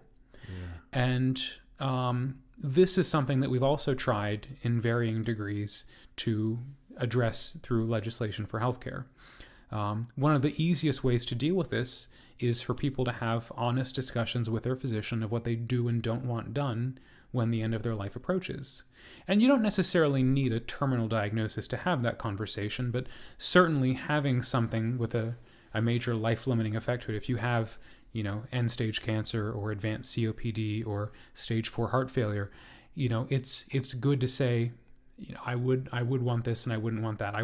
I'd be okay with being put on a machine for a short term if I'm going to get better, but I don't want to live my life as a vegetable. Or, you know, I'm okay with getting this surgery or that treatment, but, you know, if it comes to the point that I need a feeding tube put in, I don't want that. I just want to go. And, you know, a lot of times I think when people come in and say, we just want everything done, they don't know just how terrifying that can really be. They don't know what everything entails. Yeah. Because we have a lot of things. Yeah. Everything is a lot of things. Why do you think do you think we just haven't created proper mourning mechanisms for death in our culture? Or like, I'm curious of the like psychological reality behind, if you have any thoughts on the psychological reality behind why our culture specifically, it seems to be more affected by this than others. I wonder if it's part of our privilege. I do think America has a little bit of an underdog mentality. Not that we're not like, we're obviously not the underdog. We're very large and powerful, but I mean more like the underdog mentality. And like I know so many of our stories are people who were resilient and didn't give up. And that's why they were able to make it to the top or whatever, or to achieve their goal. And so like, are we just applying that story to the end of our life and like the diagnosis? We just need to, you know, push through it and we just need to keep going. I'm curious what you think about all of that. So I don't necessarily think it has as much to do. Let me go through your points a little bit, you know, in order. As far as the mourning process goes and with dealing with death, I think we do that reasonably well if we can see it coming. Yeah. I think everyone has some idea for what a good death versus a bad death looks like, you know, and a good death comfortably closing your eyes and going to sleep at home surrounded by friends and loved ones, at the end of your life after a long series of accomplishments. That's a better death than someone comes in with a drug overdose, gets CPR, is left a bloody mess in the ICU, and dies with family members weeping and screaming at the sky in the background. People know that there are ways of going well, and that those deaths can be tolerated and the life celebrated. The problem is people don't recognize when death is imminent, and a lot of that is because they often expect us to always have plan B, C, and D in our back pockets. They always expect that we have just another thing we can try. Well, there's this new drug that just came out, or there's this new surgery they're doing in Cleveland, or, there's something we haven't done yet. And we continue that over and over until eventually something catastrophic happens to break that cycle. Usually the only way of getting out of that cycle is for the patient to pass away unexpectedly while they were busy trying the next thing. And once you go down that route, it's tough to say, we've tried enough, we've done all the things that are most likely to work. At this point, we have to accept the reality that this is not going to get better. And the most terrifying thing about that decision is, what if you're wrong and something else would have worked? Yeah. And a lot of that the responsibility falls on us as providers to be honest about the effects that we can get from some of these treatments that we have. People don't quite understand how the probabilities work. Yeah. And maybe it'd be helpful for them to know, this particular treatment, has been shown to help, 11% of patients that we give it to, and the other 89, it has no impact. So if you take a look at 10 people, one of them might benefit and the other 9 would not. Is that worth it? And for many people, that would be enough. Mm-hmm. Oncologists I've seen are very good at this, partly because they have some of the most robust evidence behind, how much effect you get from each treatment based on your specific risk markers. If you have leukemia and they're able to tell it has this particular receptor on its surface, which makes it a good target for this particular drug, they have some of the most, carefully tailored and customized treatments that they can offer. And often it's done in preparation with a fairly strict protocol that's been tested in clinical trials and known to work with this particular degree of efficacy or this particular success rate. So it's kind of unfortunate that oncologists get such a bad reputation as being the ones who give chemo and, all this futile, painful care with all these side effects, but they actually probably have some of the most robust evidence behind what they do. I would assume oncologists also, just from my assumption, they're probably the most skilled at having those conversations, because they're if someone gets diagnosed with cancer, the first thing in their mind is prepared to get a conversation about death. People know cancer is a deadly disease. Exactly. In some cases. I mean, it's definitely not what it was even 10, 20 years ago. Yeah. And obviously calling it like it's a single thing is ridiculous. Yeah. Now contrast that with something like heart failure, because if you have end-stage heart failure, NYHA class 4 heart failure, that's a worse prognosis than most cancers. Yeah. And a lot of people don't realize that. And so, it's a surprise when grandma, who's in and out of the hospital, but otherwise is pretty fine in between, just, suddenly has what looks like a heart attack and dies one day. They don't often think we should be making our arrangements and getting our affairs in order just as if she'd been diagnosed with cancer. Obviously, I'm a little bit biased as, in cardiology, I see a lot of heart disease. Well, I know the C word, just immediately your mind goes somewhere. Yeah. Does that make sense? Yes. So I'm sure that's a struggle when you're but this is also critical. This is also a critical thing that should evoke those same emotions and same priorities. Mm-hmm. Right? Yeah. And there's a lot of other conditions that are similarly bad that aren't necessarily recognized as bad because, they just don't get the awareness of it. Okay, you know what the color of the breast cancer ribbon is, right? Mm-hmm. It's pink. Everyone knows it's pink. Yep. But breast cancer is not the leading cause of death in women. And in fact, it's not even the leading cause of cancer-related death in women. That honor, quote unquote, goes to lung disease. More women die of lung disease, lung cancer, than any other form of cancer. Wow. Do you know what color the ribbon is for lung cancer? No. Is there a color? I don't know. There was talk of using a clear ribbon, which literally does not help the visibility at all. Sure. But the fact of the matter is, people don't know what the biggest threats are. Yeah.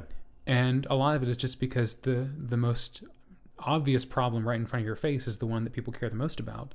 And not that breast cancer isn't a huge problem, not that screening doesn't do good and that we haven't improved it, but it's not the biggest issue that people need to be worrying about. It certainly is an issue, but it would be nice if people cared just as much about the number one cause of death in women, which is heart disease, or if they wish the number one cause of cancer-related death, which is lung cancer, and that is true even in non-smokers. There are more ways than smoking to get lung cancer. Yeah. So people tend to, misconstrue the risks and don't recognize what is the biggest issue that's standing in front of them. All of them matter, but some of them matter more than others. So number 2 on the list is, would you call that like end-of-life care? Yes. End-of-life care. And would you toss into that complication, and I would just be curious, like nursing homes, like that, even just the way in which we choose to live out, because that's healthcare related. That's a cost. Yes. Although certainly, most of the cost that really drives up end of life care is emergency and intensive care. Okay. So that's when your loved one is in the hospital, in the ICU, on a ventilator and on an artificial kidney and on ECMO and all these machines, and we're pacing around, wringing our hands, saying, "Is there anything else we can be doing? Is this the end? Should we give up? Oh no, because our cousin Billy's coming in from Florida. We can't take off life support before he gets here." And and we're talking in that particular situation, it could be $10,000, $20,000 a day. Yes. 30, it adds up fast. Yeah. So definitely being in the hospital is the most expensive way to use healthcare, and it far outshines any nursing home or long-term facility. Okay. By far. So end of life care, when should we pull the plug? When should we say goodbye? Has an effect. And I would say personally, that's a hard one. Yeah. That's a hard one because I don't know that I want a doctor making that decision for me. Right. But I also don't. Yeah, that's a hard one. That's another one. We do not make that decision ever. Sure. Yeah. Unless the patient is brain dead, we don't just go and unplug a patient because by our judgment we deem them unsalvageable. Yeah. But our role is to give information to family to make the right choice. Yeah. What we perceive to be the right choice, at least. Make them aware of the options that exist. Right, like here are the options, and more importantly, here's the likelihood of those options working, because people have a tremendous bias towards optimism. If I tell them that this drug has a 1% effect of working, they will insist that they're going to be the 1%. Now, if I tell them they have a 99% chance of having a side effect, well, they'll get lucky. Whether a 1% is big or small, it depends on how consequential it is to them personally. Sure, and there's been extensive psychological research on that specific phenomenon. Do you think that's a United States phenomenon? It kind of is in some ways. The United States is the place where anyone can, the underdog can rise up and fight off, independence from Great Britain. It's where we can come in with $2 in our pocket and start up a multi-billion-dollar business. Yeah. It's the land of the unexpected outcomes from the less than ideal circumstances. Exactly. And that's playing a role in even probably the way we see our health. Yeah, absolutely. That story that we've told ourselves or that we've been told about our culture. Right. And the story that, U.S. healthcare is the best in the world, and we have the smartest doctors and the best scientists and the greatest treatments, and, we have things that other countries don't, which is true in many ways. And so that means there should always be something that can work. But everyone dies eventually. Yeah. No one has ever survived. Yeah. Yeah. Okay, so we have the preventable diseases and the behaviors attached to what create those as kind of our number one bucket. Number 2 bucket is end of life care, and how some people probably didn't need to stay alive in the state that they were in for as long as they were in, and probably, or at least maybe the way of saying it is, costs are incurred at that particular point in life at an exorbitant amount, sometimes in a way that isn't always necessary. Yeah, and I would probably boil that down to cost with diminishing returns. Cost with diminishing returns. Good. So you're spending money, but you're getting very little benefit, like, minutes more of life, or days of poor quality life, or someone who just, even though every stone's been turned over, they want that one more test for their vague, non-specific symptoms that probably aren't anything serious. Or, we've ruled out all the most worrisome things or the treatable things, and, whatever's left we don't do anything about, but they still want that test. Okay. Or they still want to try this medicine because it'd be better to take that pill than to actually, change their lifestyle in some way. Yeah. And yeah. I don't want to put this all on patients because we do this as well as physicians. We like to think that we should be able to give people perfect health, and that is our goal. And if we can do it, great. And we can sometimes. There are many things that we can definitively cure and we're done. But that does not apply to everything. Yeah. And we spend a lot of money chasing incremental benefits. So that, I think, is the general second category. Okay. And the most, expensive element of that is probably end-of-life care, but it's just one reflection of something deeper. Gotcha. I do want to linger on this for one more comment. Okay. In an effort to address this, I do point back, and again, I don't have any strong political allegiances myself, but the Affordable Care Act was one of the more, it was one of the more comprehensive efforts to improve healthcare, whether it worked or it didn't, or whether it was well constructed or not. It tried to touch on everything, and it did try and touch on the idea of end-of-life care. Okay, how so? So in its original state, it provided for reimbursement for physicians to provide counseling on end-of-life care. So typically, if someone comes to the office, they're either coming because they're getting a well visit, meaning that it's their annual physical and they get preventative care for free, or it's because they have an illness and they want me to treat something specifically. But if someone comes in and says, I just want to talk, nothing's going on, I already had my annual physical, but I've been kind of worried about the future. I have this diagnosis, and even though it's okay now, something is coming down the line. I could sit and talk with them for an hour, and I don't really get a dime for it. Now, we do have a way of billing for, counseling. That's one thing. But that's only if an attending physician, not a resident, does it. And it doesn't pay quite as much as if you were treating actual illness in the background as well. Okay. So one of the provisions to the Affordable Care Act was it would provide for payment for the service of planning out in advance end-of-life care to some degree. And that's where the word death panels came from. Got you. Because I was going to say, I was getting there. I was going to say that became a conversation. So that was twisted and warped and debased and frankly lied about. And the idea of death panels was cooked up whole cloth. There is no validity to it whatsoever. And I would attribute this specifically to Sarah Palin, who coined the phrase, who told the lie. Like, I don't want to get too political, but this was a lie. She said Obamacare would cause death panels to occur, where, individuals, whether they're hospitals or whether they're insurance companies or whatever evil villain you want to put on there, would sit down and decide when enough was enough and they were going to no longer treat grandma. Can I ask really quickly, is there any model that has death panels? No, not that we're aware of in the world? Not, well, like, probably in the world, is there, yes. Well, probably in the world, but I guess I'm saying, like, is there any modernized medicine, like socialist, like that you're aware of that has such thing? Like, I'm not aware of anything. Well, I mean, it is certainly within the rights of a national health system to decline what they think is feudal care. Sure. That's one thing. But no one just says, okay, you've lived long enough, you're done. Yeah. Now, having said that, if you have a patient, there have been circumstances, there have been cases in the U.S. where we have patients on life support who, and this is particularly common among undocumented immigrants, they're fine on the machines, but they're not getting better. And whether it's by court order or by administration, or I'm not sure exactly what legal obstacles have to be overcome, they decide independent of the family that we're going to withdraw life support. So that has happened. Yeah. I'm sure Sarah Palin was really concerned about undocumented immigrants when she said that. Definitely. That was her leading thought. Yeah. So, Sorry. Right. But the fact of the matter was, like, anytime you talk about end of life, all these alarm bells go off and people come up with these confabulated stories. Like, there was no semblance of truth to that claim.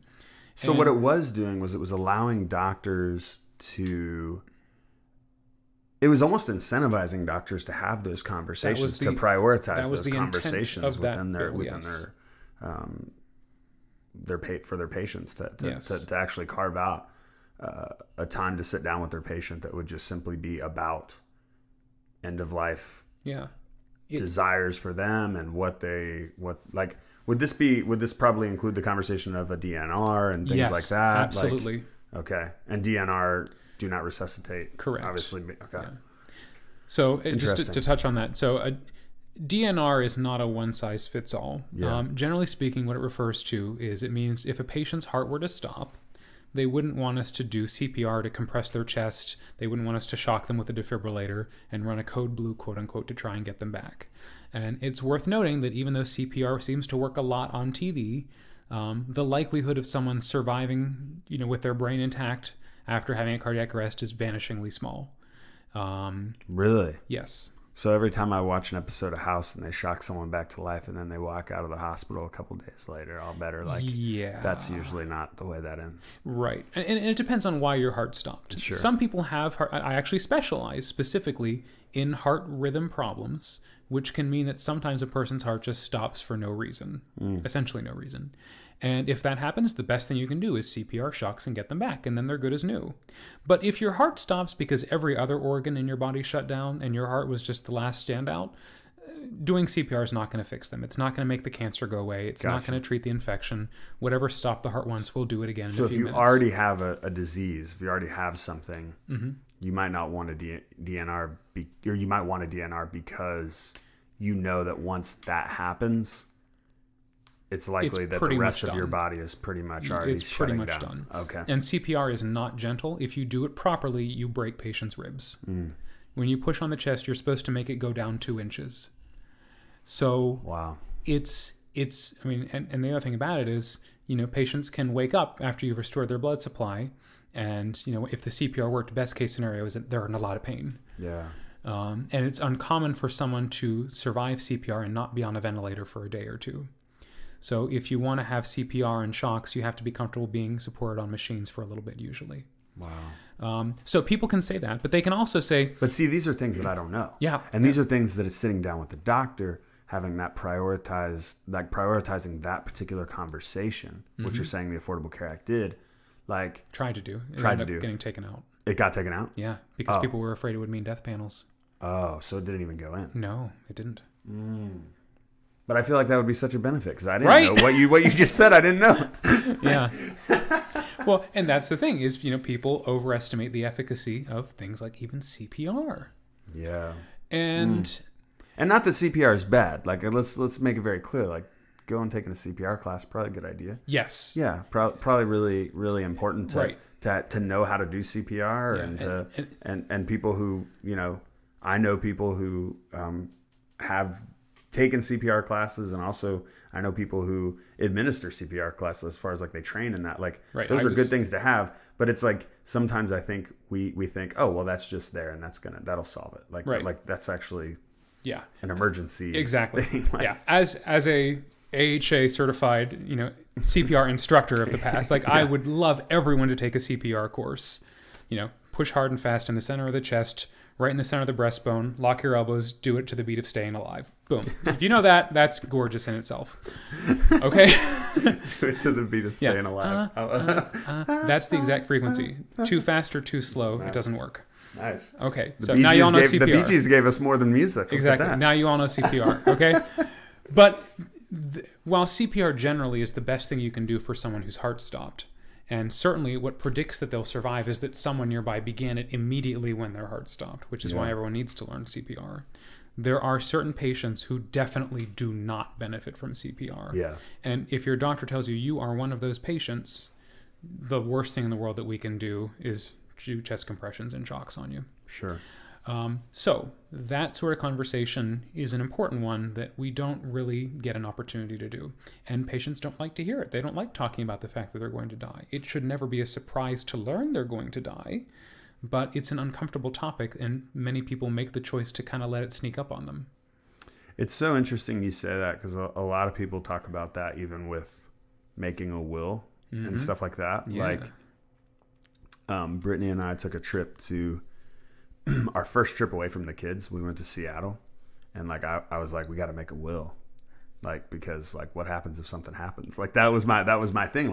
We've got 3 kids. Where did they go? We don't know. We don't have anything laid out of what happens and And so we did. And like, I was having conversations with my family at that time about it. And like, it's just so funny to kind of see people who are a generation above you and that are like, oh, well, we're not having those conversations yet. And you're already having those conversations, but it's like anything could happen. Like an accident could happen. You know what I mean? And like, and I would rather be prepared than not. But like, I do know a lot of people struggle to have that conversation because I think a lot of us struggle to accept the fact that we're going to die. Yeah. Like that's just the reality of it. Like, yeah, it's not a pleasant notion. Yeah. Yeah. But the truth is the more you can prepare for that, one day you're going to die and there's a lot of people that really love you. Yeah. And there's a lot of people that are going to be affected by that. Yeah. Like we're just a few days after Kobe Bryant passing and his daughter and the others on the helicopter. And like, that's a shock to everybody. Like it was a national, international, like I think shock, right? But like someday you're going to die and the people within your sphere of influence are going to be shocked, saddened, hurt. Does that make sense? Yeah.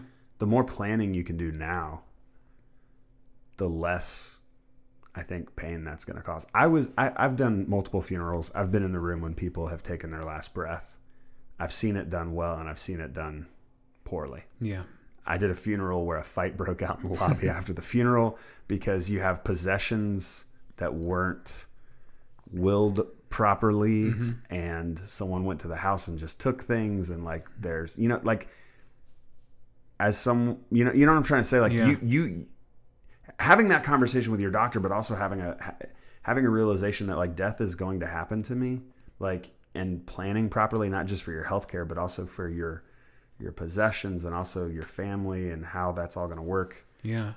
We're not told enough that that's really important to our legacy. Yes. And to what we leave behind. Yes. Like, which I think I've seen it from the standpoint of a pastor walking families through the mourning process and realizing that it's increasingly complicated when you have a family who hasn't planned appropriately for this situation.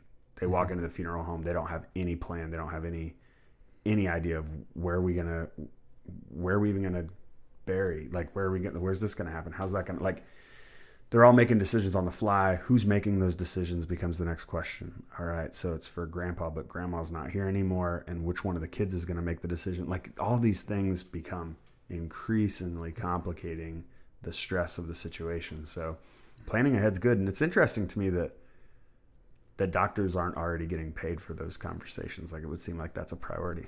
Like, that's not, I mean, there's a way of getting payment for it, but it's not carved out as specifically as the Affordable Care Act would have had that provision gone through. So that got taken out of the Affordable Care Act. That was taken out for fear of death panels. Yeah. Now, there is an entire specialty of medicine, palliative care, which emphasizes those conversations.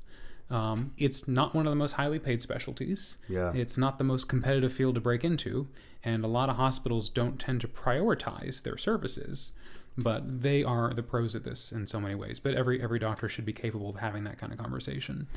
But even if you're not going to have it with a professional per se, it's always a good idea to tell people close to you, here's what I would want. Like, if I was hit by a car tomorrow and was in the ICU on a ventilator, and they said, half of my brain is dead, I would want them to pull the plug. Like, everything I've done in my life has been about strengthening my mind and expanding my library of knowledge so that I can offer these services to others. And if I can't do that, then I don't want to be a burden. So that sort of conversation is something that people should have, where people would say, like, you know what? I think that no matter what happens, I will face it with joy and optimism, and whatever God sends my way, I'll deal with. If you think I'm going to pull through, that's great. I will live with what deficits I have. If it means I've got a colostomy and a trach and a feeding tube, then that's great. I'll enjoy the gift of life as I get it. Like, that's a respectable choice as well if someone wants to make it. Yeah. And the biggest problem is people don't make these opinions known before they're unable to express them. And someone comes in, they're in the hospital in the ICU, and we ask family, we need to make a decision now. He didn't write anything down. He doesn't have an advance directive. What do you think would be consistent with his wishes? What has he told you? And that's sufficient. And the answer is typically, I don't know, would you say? The answer is often, I don't know. Yeah. But even more frightening, the answer is often, he definitely wouldn't want this, but I'm not ready to let go. So A, have the conversations, and B, make a commitment to honor the results. because a frequent and horrifying event is a patient expresses, I don't want this to happen. I don't want to be kept alive on machines. I don't want CPR. And then, the family comes in and says, no, not grandma. We have to save her. Quick, do everything. And, if she didn't have an advance directive and a living will and all these necessary elements, we basically just have to take the opinion of whoever is there to vouch for them. Mm-hmm. And the default assumption, if there's nothing, is to do everything. Like it's never within the authority of the physician to say, well, this probably wouldn't be worth it, so we're not going to treat this patient. Yeah. The default is always to give the treatment, to put them on the machine, to do the CPR, etc., unless we have proof that the patient would not have wanted it. And when we ask the family, what decision shall we make, we're asking them to say, what would the patient say? Not what do you want? What did grandma tell you when she was awake? What has she expressed to you in the past? Because it's not about the family, it's about that patient. Yeah. I mean, certainly some of it is about the family, but that patient has the right to make their own choices. Can I say something that I think is really interesting about these first two buckets? They're very emotionally charged buckets. And not emotionally charged in the sense that like people get angry debating them, but emotionally charged in that overeating is usually done out of some emotional attachment to food or to whether you stress eat or whatever. Like you can totally tie that into, and also behavioral like stuff is usually related to how you manage stress, how you manage your emotions, all those things, right? But then also like you're talking about emotions at the end of life. Yes. And like how maybe the wife comes in and is like, no, he wouldn't want this, but I'm not ready to let go yet. Yeah. That's you're making an emotional decision right now. Yes. You're not making a rational decision. Mm-hmm. And you have every right to make that emotional decision. I'm not judging that person. I'm more just saying, it seems to me that, and even the emotional decision of a cigarette, like this isn't a rational, very few people are rationally making a decision to smoke a cigarette. Yeah. They know it's going to kill them. Yeah. They know it's bad for them. They're usually just explaining it away, whatever.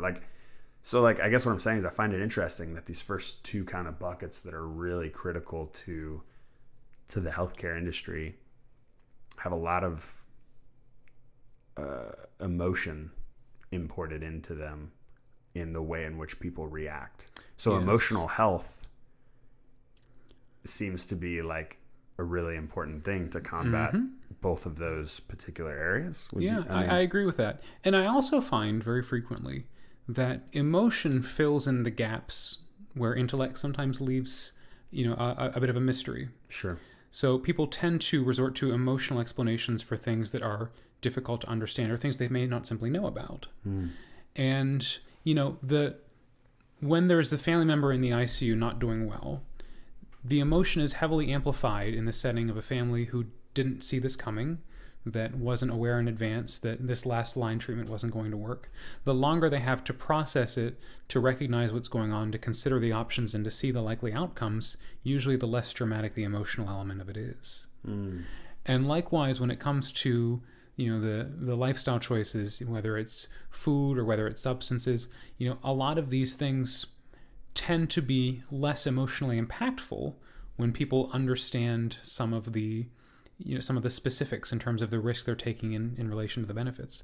So my own example, a lot of people don't know this about me, but I also used to be obese. At my worst, I weighed almost 260 pounds. And that was when I was in middle and high school. And when I went to college and started really hitting the books on biology, I'd wanted to be a doctor since I was like 8 or 10, but I didn't know much about it. Sure. I certainly didn't know much about health and nutrition, despite what classes had taught me, which might have been an older model we probably wouldn't promote anymore. Sure. But as I learned those things, I realized, oh, dang, I'm not doing this right at all. And I actually lost 80 pounds in that year. After my first year of college, I lost 80 pounds. Wow. Because honestly, having the tools to recognize and correct these problems was more empowering to me than whatever was leading me to be overweight was doing from an emotional standpoint. Yeah. The idea that I had this ability to fix this problem gave me more of an emotional benefit than whatever I was getting from whatever choices I was making before that point. Yeah, because to a certain extent, you're like, oh, hold on, I can be in control. Yeah, exactly. There are knobs and levers that I can pull that can change Right. the way this goes? Yeah. So I do think that, because it's difficult whenever you say that a problem isn't, related to high emotions, because not everyone has great control over that. But when the problem is something where it may just simply be that more information can be useful, where maybe people need to be taught some skills for working through some of these problems, that is a much easier problem to fix. It's not always the solution, and not everyone is open to it. Yeah. But it's better than saying like, oh, this crazy family in room so-and-so is, putting up a fight again. We're just, we wanted to talk about end-of-life care, and they said, no, we're refusing. It's better than simply labeling something a problem that we can't fix. Sure. Whether it actually is sufficient to fix it or not, is irrelevant. It's all we can do. Yeah.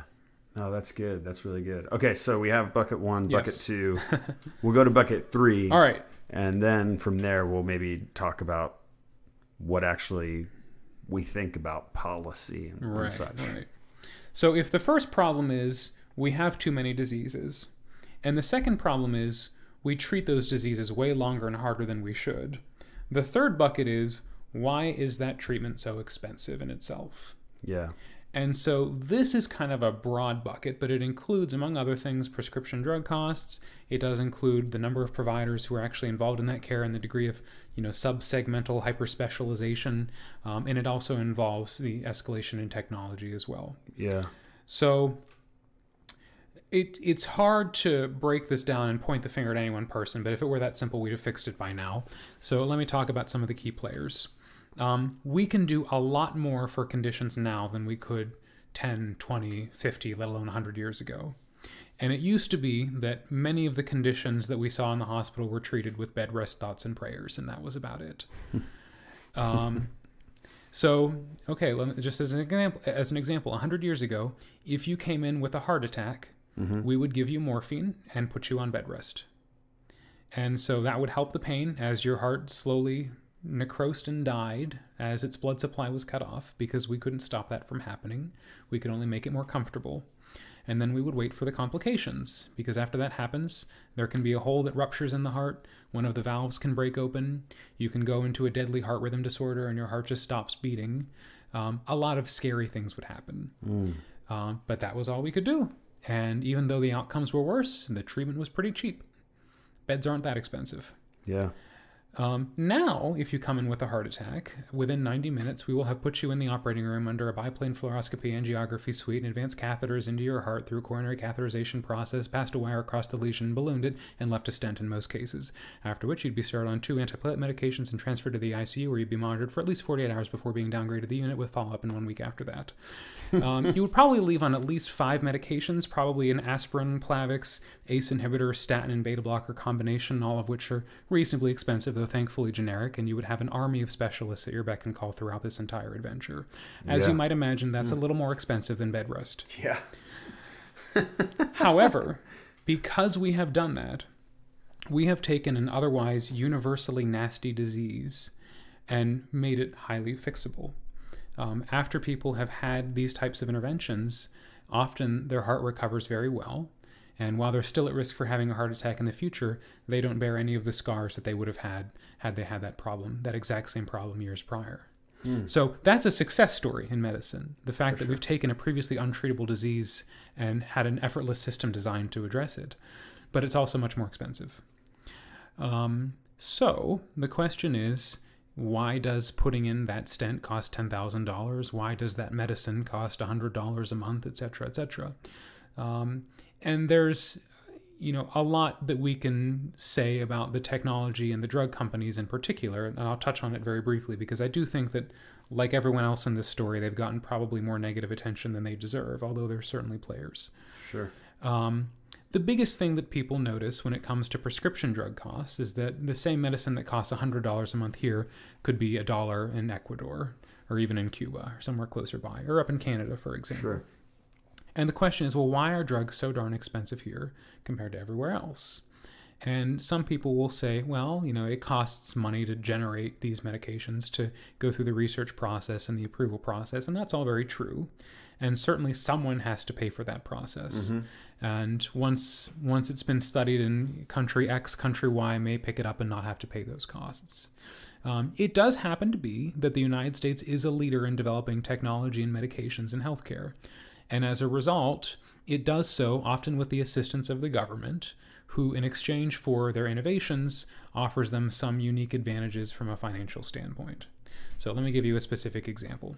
So in the US, we have drug patents, where if a company discovers a new drug, they can get exclusive rights to produce it, which means there is no competition, so they can charge whatever they like, until eventually it becomes generic down the line, and then there's a little bit more going on with it.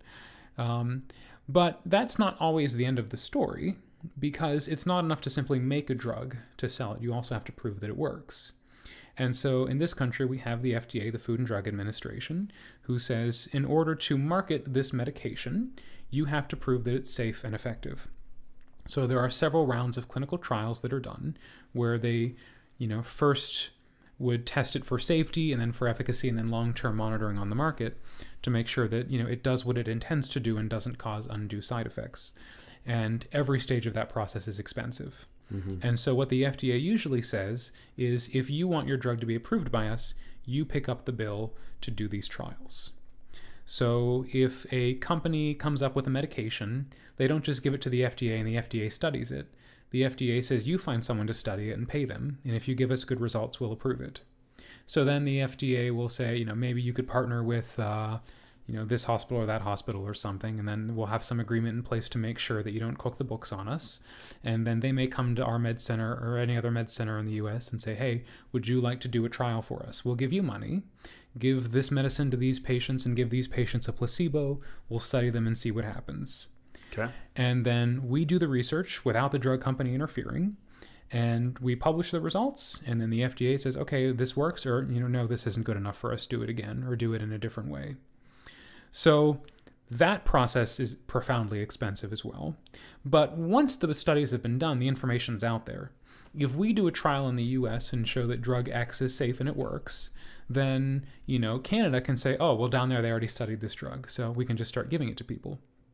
Oh, yeah. Except it doesn't always work like that. Okay.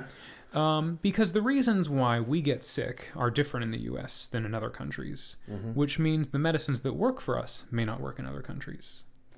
So if I were to go to Germany and I was to look at everyone there who had heart attacks, and I was to look at everyone who had a heart attack in the US, they would differ in that we would probably have higher rates of obesity. We would probably have a lower prevalence of things like familial hyperlipidemia, genetic conditions that make you more likely to have heart attacks. And so if we have a medicine that claims to lower the risk of heart attacks, if it does so through mechanisms that are unique to obesity, but don't work so well on genetic causes like hypertriglyceridemia, then you can't say that medicine will work as well in Germany as it works in the US. Sure. And so very frequently, medicines that are studied in Europe have to be restudied in the US. And often it's the FDA that makes that decision. So partly because of the first two buckets that, we get weird diseases in the US, we have to study treatments with a little bit more careful attention than they get in other countries. Whether that's justified in every case, I don't know. Mm-hmm. But at the very least, the thought process is we have a very high standard for what is safe and effective, and we won't just let any company sell anything. You can go to countries with very cheap healthcare and pick up your medicines for $4 when they're $100 here, but there may not be a guarantee that that medicine isn't a sugar pill. And I don't want to point fingers at specific countries or specific governments, but studies have been done on over-the-counter antibiotics that people can pick up at these tourist pharmacies. Like, I'm going to go on another cruise soon. Yeah. And I will go to islands where, or ports where some medicines are available over the counter, and people go there with the intention of buying those things because they'd be prescription in the US. And that includes some frighteningly powerful medicines that probably should be only by prescription. Mm-hmm. And what'll happen is, if they study these, they may not all even have the ingredients they claim to have, or worse, they might have undisclosed contaminants. Wow. And in the US, we decided collectively as a people, we wouldn't stand for that. And we would only permit a drug to come to the market if it has jumped through every hoop and hurdle that we can throw at it. And I think that that's a reasonably good idea for a country with our degree of affluence, that we can, in some cases, afford to have that level of purity.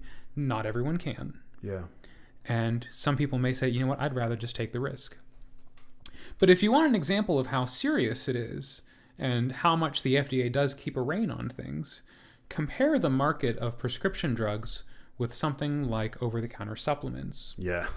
So a unique factor that a lot of people don't realize about the FDA is when it comes to nutritional supplements, you are not required to prove that they work to market them. Exactly. So I could put together a capsule of vitamins and sugar and say this, this is a supplement that's designed to reduce your chances of getting cancer. And I can put a little box that says, these statements have not been evaluated by the FDA. This drug is not intended to diagnose, treat, prevent, or cure any disease. And if I do that, it's pretty hard to get that pulled off the shelves. You have to prove that something is harmful or ineffective to get it removed from the shelf, which is in contrast to a prescription drug, or any drug really that's qualified as such by the definition of a drug. Those need to be proven to work to get on the shelves. So huge double standard. So when you walk into a GNC, for example, and this is actually a real big conversation right now that I've been or at least I've been exposed to because I'm in CrossFit, but CrossFit as a sport, people will get pinged for performance enhancing drug, but then they'll find that, and look, some people are doing performance enhancing drugs, don't get me wrong, but sometimes people get pinged and then they're like, I did not take it. I promise I didn't take it. And then they'll hand them their supplement that they take every day, and they'll realize that's a tainted supplement because that particular supplement is made next to something that's on the banned list, and somehow they got mixed. Yes. Because the purity level, like you're mentioning, it's not necessary for supplements to have a purity level. And so when someone gets, and that could be their whole career. Yes. You know what I mean? Yes. Because they got that tainted supplement. Right. And so you're sitting here like, wow, that's so even the supplement companies from like an athletic standpoint, people are wondering. I know there are independent testers and things that some supplements will go through that have rigorous standards, you know what I mean? But it's weird to me that the FDA doesn't test supplements because it is such an industry, such a large industry. And a lot of it is explicitly driven by lobbyists and bias and who's voting for the bills. And the classic example of this is what are called homeopathic remedies. People don't know what homeopathic actually means. People think homeopathic means natural or home therapy or something like that. But technically, the definition of a homeopathic substance is one of a specific set of preparations that's made by serial dilutions of an agent that does the opposite of what you intend the medicine to do. So let me break that down and phrase it a little differently. Yeah. The original principles of homeopathic therapy were that if a certain chemical gives you symptoms, if you take that chemical and dilute it down to really tiny amounts and then take it like medicine, it makes the symptoms go away. Okay. So, if there's a chemical or a root or an herb or some substance in nature that causes headaches, if you take it and dilute it down and drink it, it works as a headache medicine. And interestingly enough, the way that this is done through serial dilution can make it so dilute, not even one molecule of it even remains. So you take a glass of water, you add a drop of something from what's called like a mother tincture, like a pure extract, and then you shake that water up, you take a drop of it and put that drop in another glass of water, shake that up, take a drop of that. And so with each step, it becomes infinitesimally smaller. And it's diluted to the point where there is no substance remaining in some cases. It's just pure water or pure sugar or oil or wax or whatever it's prepared in. And extensively, it has been studied and found that these are placebos. They don't have any pharmacologic activity. And if they did, it would defy the laws of physics. I don't think people who take, quote, homeopathic remedies often know that. I don't think they realize what that word specifically means. Can you give me an example of like a homeopathic remedy? Because I think of GNC in the sense of like protein and branched chain amino acids and things that I take like that. Are you more talking like essential oils, or are you talking the same? So what defines something as homeopathic, in addition to being a specifically recognized preparation, is with that serial dilution process. Okay. So it's not so much the chemical itself as far as how it's prepared. Sure. So a preparation, and I don't want to disparage like specific companies or anything. Sure. I tell you what, if you go to any drugstore or even any pharmacy and you look for a, quote, homeopathic section, okay, if you pick up pretty much any of those and look on the back and see an ingredient with like a dilution like 10x or 100x or 100C, that's, quote, homeopathic notation. It refers to how many times it's been diluted. All of those would fall in this definition, and generally speaking, there is no evidence that any of them do anything. However, when the FDA came into effect, one of the congressmen who promoted it and was on board for it, an essential vote, was a practitioner of these homeopathic healing arts. And essentially it's thought that a criterion for his support, which was essential to passing it, was that anything in the homeopathic pharmacopoeia was automatically exempt from evaluation by the FDA. Wow. People don't realize that, but anything labeled homeopathic is essentially not regulated as a drug, period. Can you give me an example of a homeopathic drug that's popular in our country without like, I don't want to bash a particular drug or anything. I'm just more like curious ibuprofen's not a homeopathic drug. No. Like I just want to make sure to be clear, like we're not talking all over the counter stuff, because I would assume ibuprofen, for example, is FDA approved. Yes, of correct. Course. Okay, so just as I'm thinking about someone listening to this wondering what exactly are we talking about, like an herbal supplement? Nope, not necessarily. Okay. Because again, herbal supplements aren't by definition homeopathy. Okay. Something is homeopathic if it's been diluted. No, not quite. Okay. It's been diluted in a very specific way. Okay.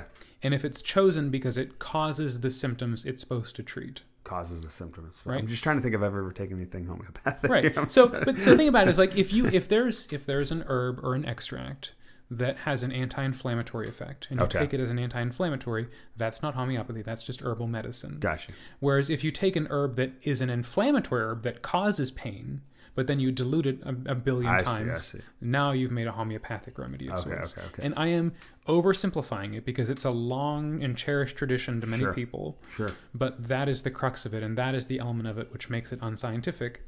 And that's why every time we've studied it, it doesn't really work better than a placebo. Okay. And so in that particular way, they're not monitored by the FDA? No. And are herbs monitored by the FDA? Not so much? They are... So they're considered supplements. Supplements. Most herbal therapies are considered supplements, which means the FDA doesn't prove they work. But if you can prove they are harmful, the FDA will step in to remove it from the shelf. Yeah. Okay. But just being on the shelf doesn't mean it works. Okay. Interesting. Yes. I'm learning a lot about that. But again, I think the biggest thing is people just need to, in terms of homeopathy, which is admittedly a confusing principle that's often misunderstood, people need to actually look up what the strict definition of a homeopathic remedy is and see if this is really something they want to be taking. What would you consider essential oils and all of that? Like, because I know, look, essential oils are fine. Yeah. I guess what I'm trying to figure out, like, essential oils isn't going to cure your cancer. Like, no. And I'm not saying that some people believe that, but maybe there are. But some I guess, people do. But I guess I would say, like, some people think essential oils is going to, like, cure them of whatever. Yeah. And, like, I guess... Would that fall into this too? Because you are kind of diluting oil. No. Okay. So it's again, homeopathy isn't just like a general strategy. It's a specific collection of practices that happen to have as a common underlying factor diluting something to the point that it's basically gone. Gotcha. So when people are applying essential oils, the fact that it has a smell or an effect means it's probably there. More potent. Yeah. It's not diluted into non-existence. Mm-hmm. It's often been said homeopathic treatments are basically water or sugar that was once in contact with a drug. Gotcha. Which is exactly as silly as it sounds, but some people swear by it because they did it and they felt better. And we generally suggest that is placebo. Yeah. Okay. That makes sense. But anyway, as far as essential oils go, I mean, I guess it depends on why you're using it. If you're using it as aromatherapy, if you're using it because it smells nice, because it's calming, because there's a proven effect that things like lavender, help with sleep, or, that mint can help you to be more awake and alert, all of that is legitimate.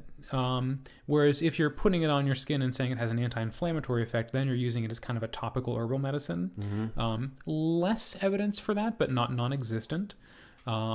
People probably shouldn't be taking it by mouth, although some people do that, and then that's a whole different category. Yeah. But, it depends more on what it comes from than the fact that it simply is an essential oil. I mean, different oils do have different properties. Sure. I do think that it's been wildly overplayed and that people make claims about it that are sometimes irresponsible. Sure. But that's all there is to say about that, I think. Okay. All right. So You went into the pharmaceutical industry. I would also assume the pharmaceutical industry, while it is a lot of cost for research and development, they probably have a lot of legal fees too. Because you can sue a pharmaceutical. Like, does that make sense? Like, I would assume that's probably even more prevalent in that particular industry than a hospital. It's easier to sue someone without having to look them in the eye. It's easier to sue a company than a person. Yeah. And so most people would rather sue the drug company than the doctor. I mean, they'll sue everyone. That's how suing works. But it's definitely an easier target when you don't put a face on it. So there is that, and certainly a lot of what we do with these clinical trials that they're required to complete are to reduce the likelihood of litigation as well. Sure. Because now we can at least say, well, it worked in that study and we didn't see that side effect. How could I have thought it was going to happen to this patient when no one's ever seen it before? Yeah. So that's a valid defense as well. Like, we can't be held accountable for things that we couldn't reasonably see coming. Mm-hmm. And doing our best to foresee those things is the best defense we have if we're going to say we didn't see it coming.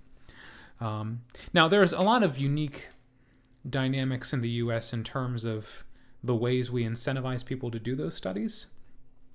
There's a particularly interesting story behind colchicine, which is it works as an anti-inflammatory medicine. I use it most frequently in a condition called pericarditis, people who get inflammation of the lining around their heart. NSAIDs are good for this. Colchicine is also very good for this. But colchicine's gotten very expensive lately. And part of that is because, even though it's been around for ages, one of the oldest medicines in the cabinet, at one point people said, it's probably time we update the data on this. It's probably time we study it to see if it really works in the modern age, as the reasons people get pericarditis change. It used to be it was a common complication after people had heart attacks. Now, not so much. We're getting better at treating heart attacks, and more often people get it for mysterious reasons we don't know, or from infections. So does it still work? And essentially, the agreement was, whatever company wants to do the trial will get the rights to essentially repatent it of sorts. They get exclusive rights to produce it, and then it, is no longer generic. So people talk about medicines becoming generic, but don't realize it can go the other way as well. A medicine can lose its generic status as an incentive for a company to do something different, prepare it in a different way, perhaps. To update it. Update it. Yeah. One another example is inhalers. Most modern inhalers now don't contain CFCs because we've decided spraying CFCs into the air is bad. Okay. So, drug companies were told, if you can design this without CFCs, that counts as a new drug preparation and you get to patent that. And that means it's not generic anymore, and that means it's expensive. So, we are very quick to use money to incentivize these changes, partly because they take money and partly because that's what people answer to. I don't know if it's reasonable to say, well, companies should just altruistically make their medicine better or study it, because I would want to know if the drug works before selling it to someone, but that may not always be practical. Yeah. The degree to which that's practical is up for debate. And, if someone's making billions of dollars off this medicine, maybe they could spare a few to do a clinical trial for us. But that's also a uniquely American phenomenon, is that you should be able to eat what you kill. Yeah. If you've earned that money, it's yours. And, Capitalism. that's... Yeah. That works really well in a lot of fields, and it's been a motivator for a lot of innovation in healthcare. But I think there is an upper limit to that to some degree, and I think we've passed it in some cases. Okay. Can I ask a question when it comes to pharmaceuticals?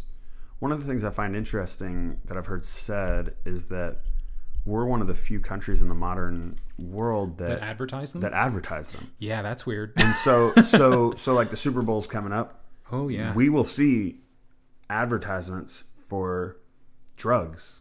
Yes. And it will say, talk to your doctor. Mm-hmm. You're a doctor. Do you have people come talk to you and say, hey, I saw this commercial and this is what I need to fix my thing? And do you end up sometimes having to be like, yeah, commercials are meant to get you to buy something. Like commercials should not be the things telling you to like it's just interesting to me, because I personally don't go into a doctor's office saying, I need this brand of, whatever. Right.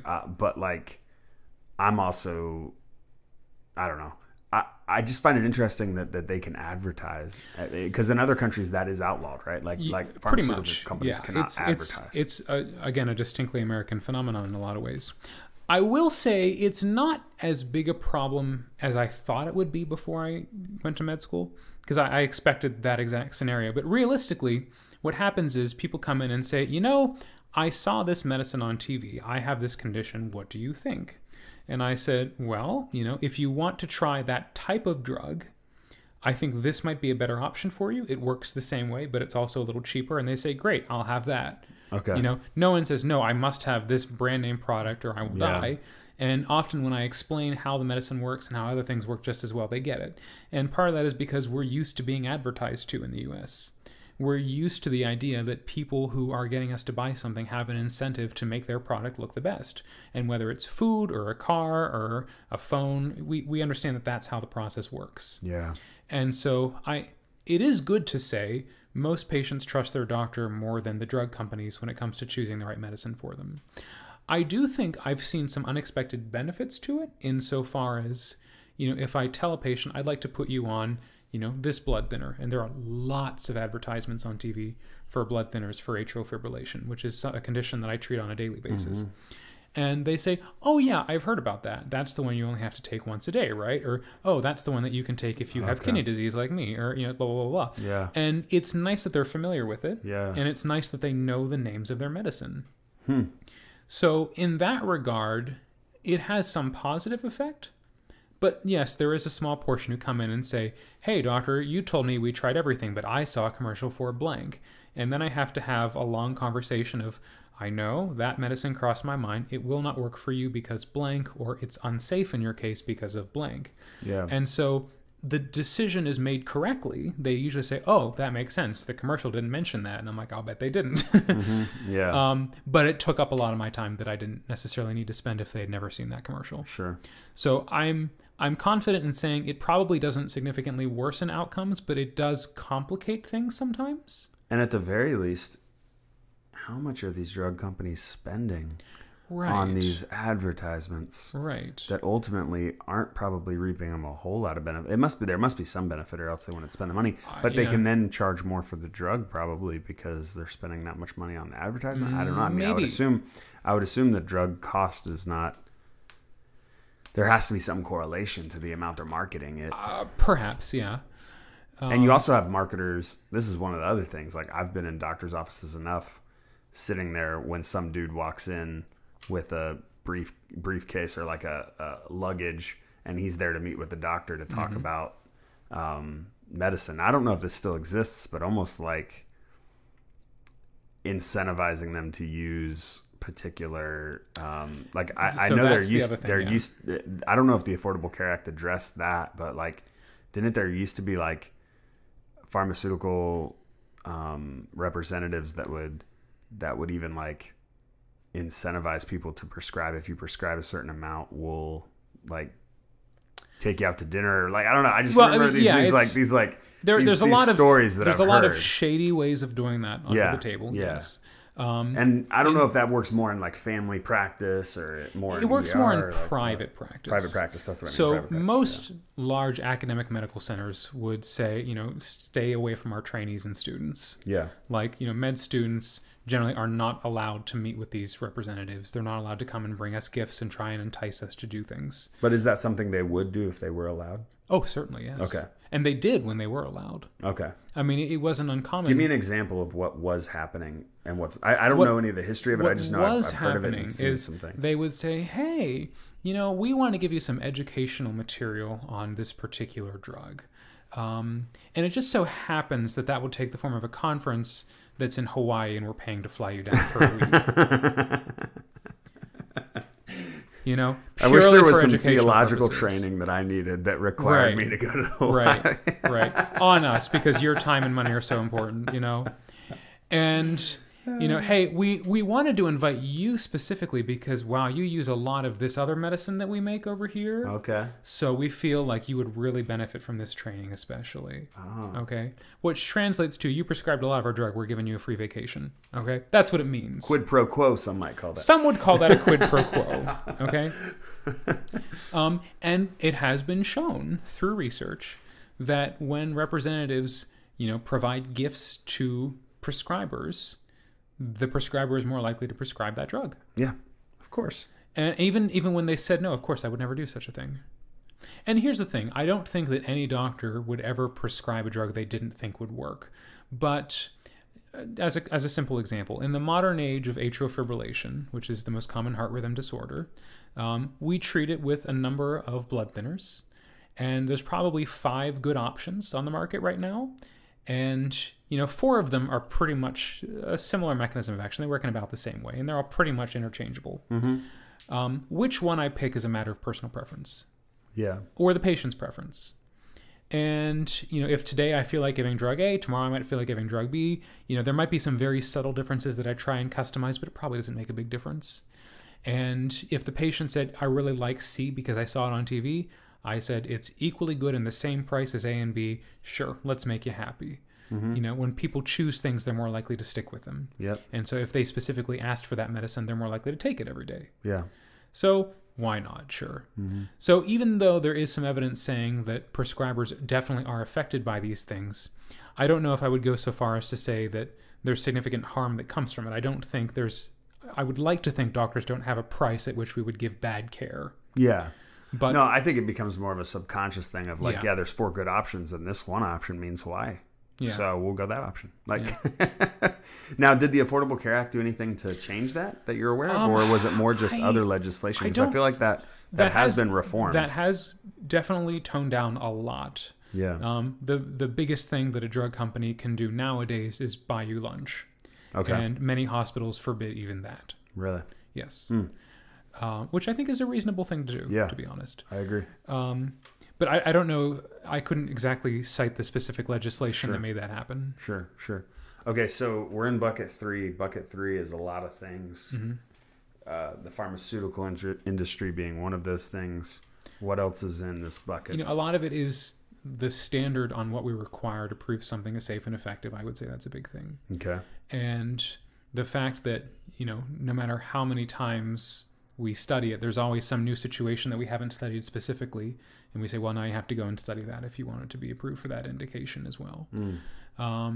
But we've been surprised enough times by those studies that they're still worth doing. So as an example, there was a blood thinner that we used to replace a less pleasant blood thinner, I suppose, in patients who had mechanical heart valves. And because it worked just as well as this particular blood thinner on everything else, we said, well, it's probably going to work just as well for heart valves. And then we studied it, and this trial was actually stopped early because it was killing them. And we said, ooh, good thing we did that study. Wow. So, there are enough of those circumstances where it's still worth looking further. But, there's always going to be a trade-off. Every time we ask more questions, we'll get more answers at the expense of more cost. And how much is a good balance? Do we want something to be 99% safe? Would we be comfortable with 85% safe if we saved 80% of the costs? It comes down to the 80-20 split, if you're familiar. 80% of your results come from the first 20% of your effort, and that means you'll spend the last 80% of your effort getting those last 20% of results. That's true for so many things, and while the numbers are not exact, I think it's similar in this case. That's true. And we are a nation of we want the 100%, which I think is what makes us so good in many ways. But there's a cost to that, and up until now, we've said we're comfortable accepting that cost. And, as people get older and sicker and as things become more complicated, we have to ask the question of, when will the cost be too high? Because that day is going to come. And many would say it's already here. Anyone who's died of a treatable condition because they couldn't afford it is already there. So would you say that rounds out bucket 3 to some extent? Like we've kind of explained bucket 3 to the extent that, obviously we could go dive deep into any of these buckets for a long period of time, even as we have already, right? Yes. All right, so that seemed like the best spot to stop. We could have kept going, but ultimately we stopped there. You have the 3-bucket idea of the things that kind of got us here. Maybe you agree with it, maybe you don't. Ultimately, our healthcare system needs some reforming, and we talked a lot about that. So now what I'm going to ask you to do is this. We're going to be coming out with a new episode next week, and we're going to continue the conversation. But maybe you have some questions from this particular episode, and I'm going to encourage you to go to Instagram or Facebook or to pastorjustindouglas.com and send me those questions, because we are going to follow up these 2 episodes with a question and answer or question and response type episode where I will feed Nate your questions and we will talk about them, because I know this is a lot of information we're covering, and I want to make sure that we get some opportunity for some responses from y'all. So Instagram, it's Pastor Justin Douglas. On Facebook, I believe it's Pastor Justin Douglas or just Justin Douglas. And you can go to pastorjustindouglas.com and find this episode and then put a comment in the episode. Thanks to Nathan McConkey for joining me and for talking healthcare. Also, just so you know, I have a Patreon page, patreon.com/Beyond Boundaries podcast.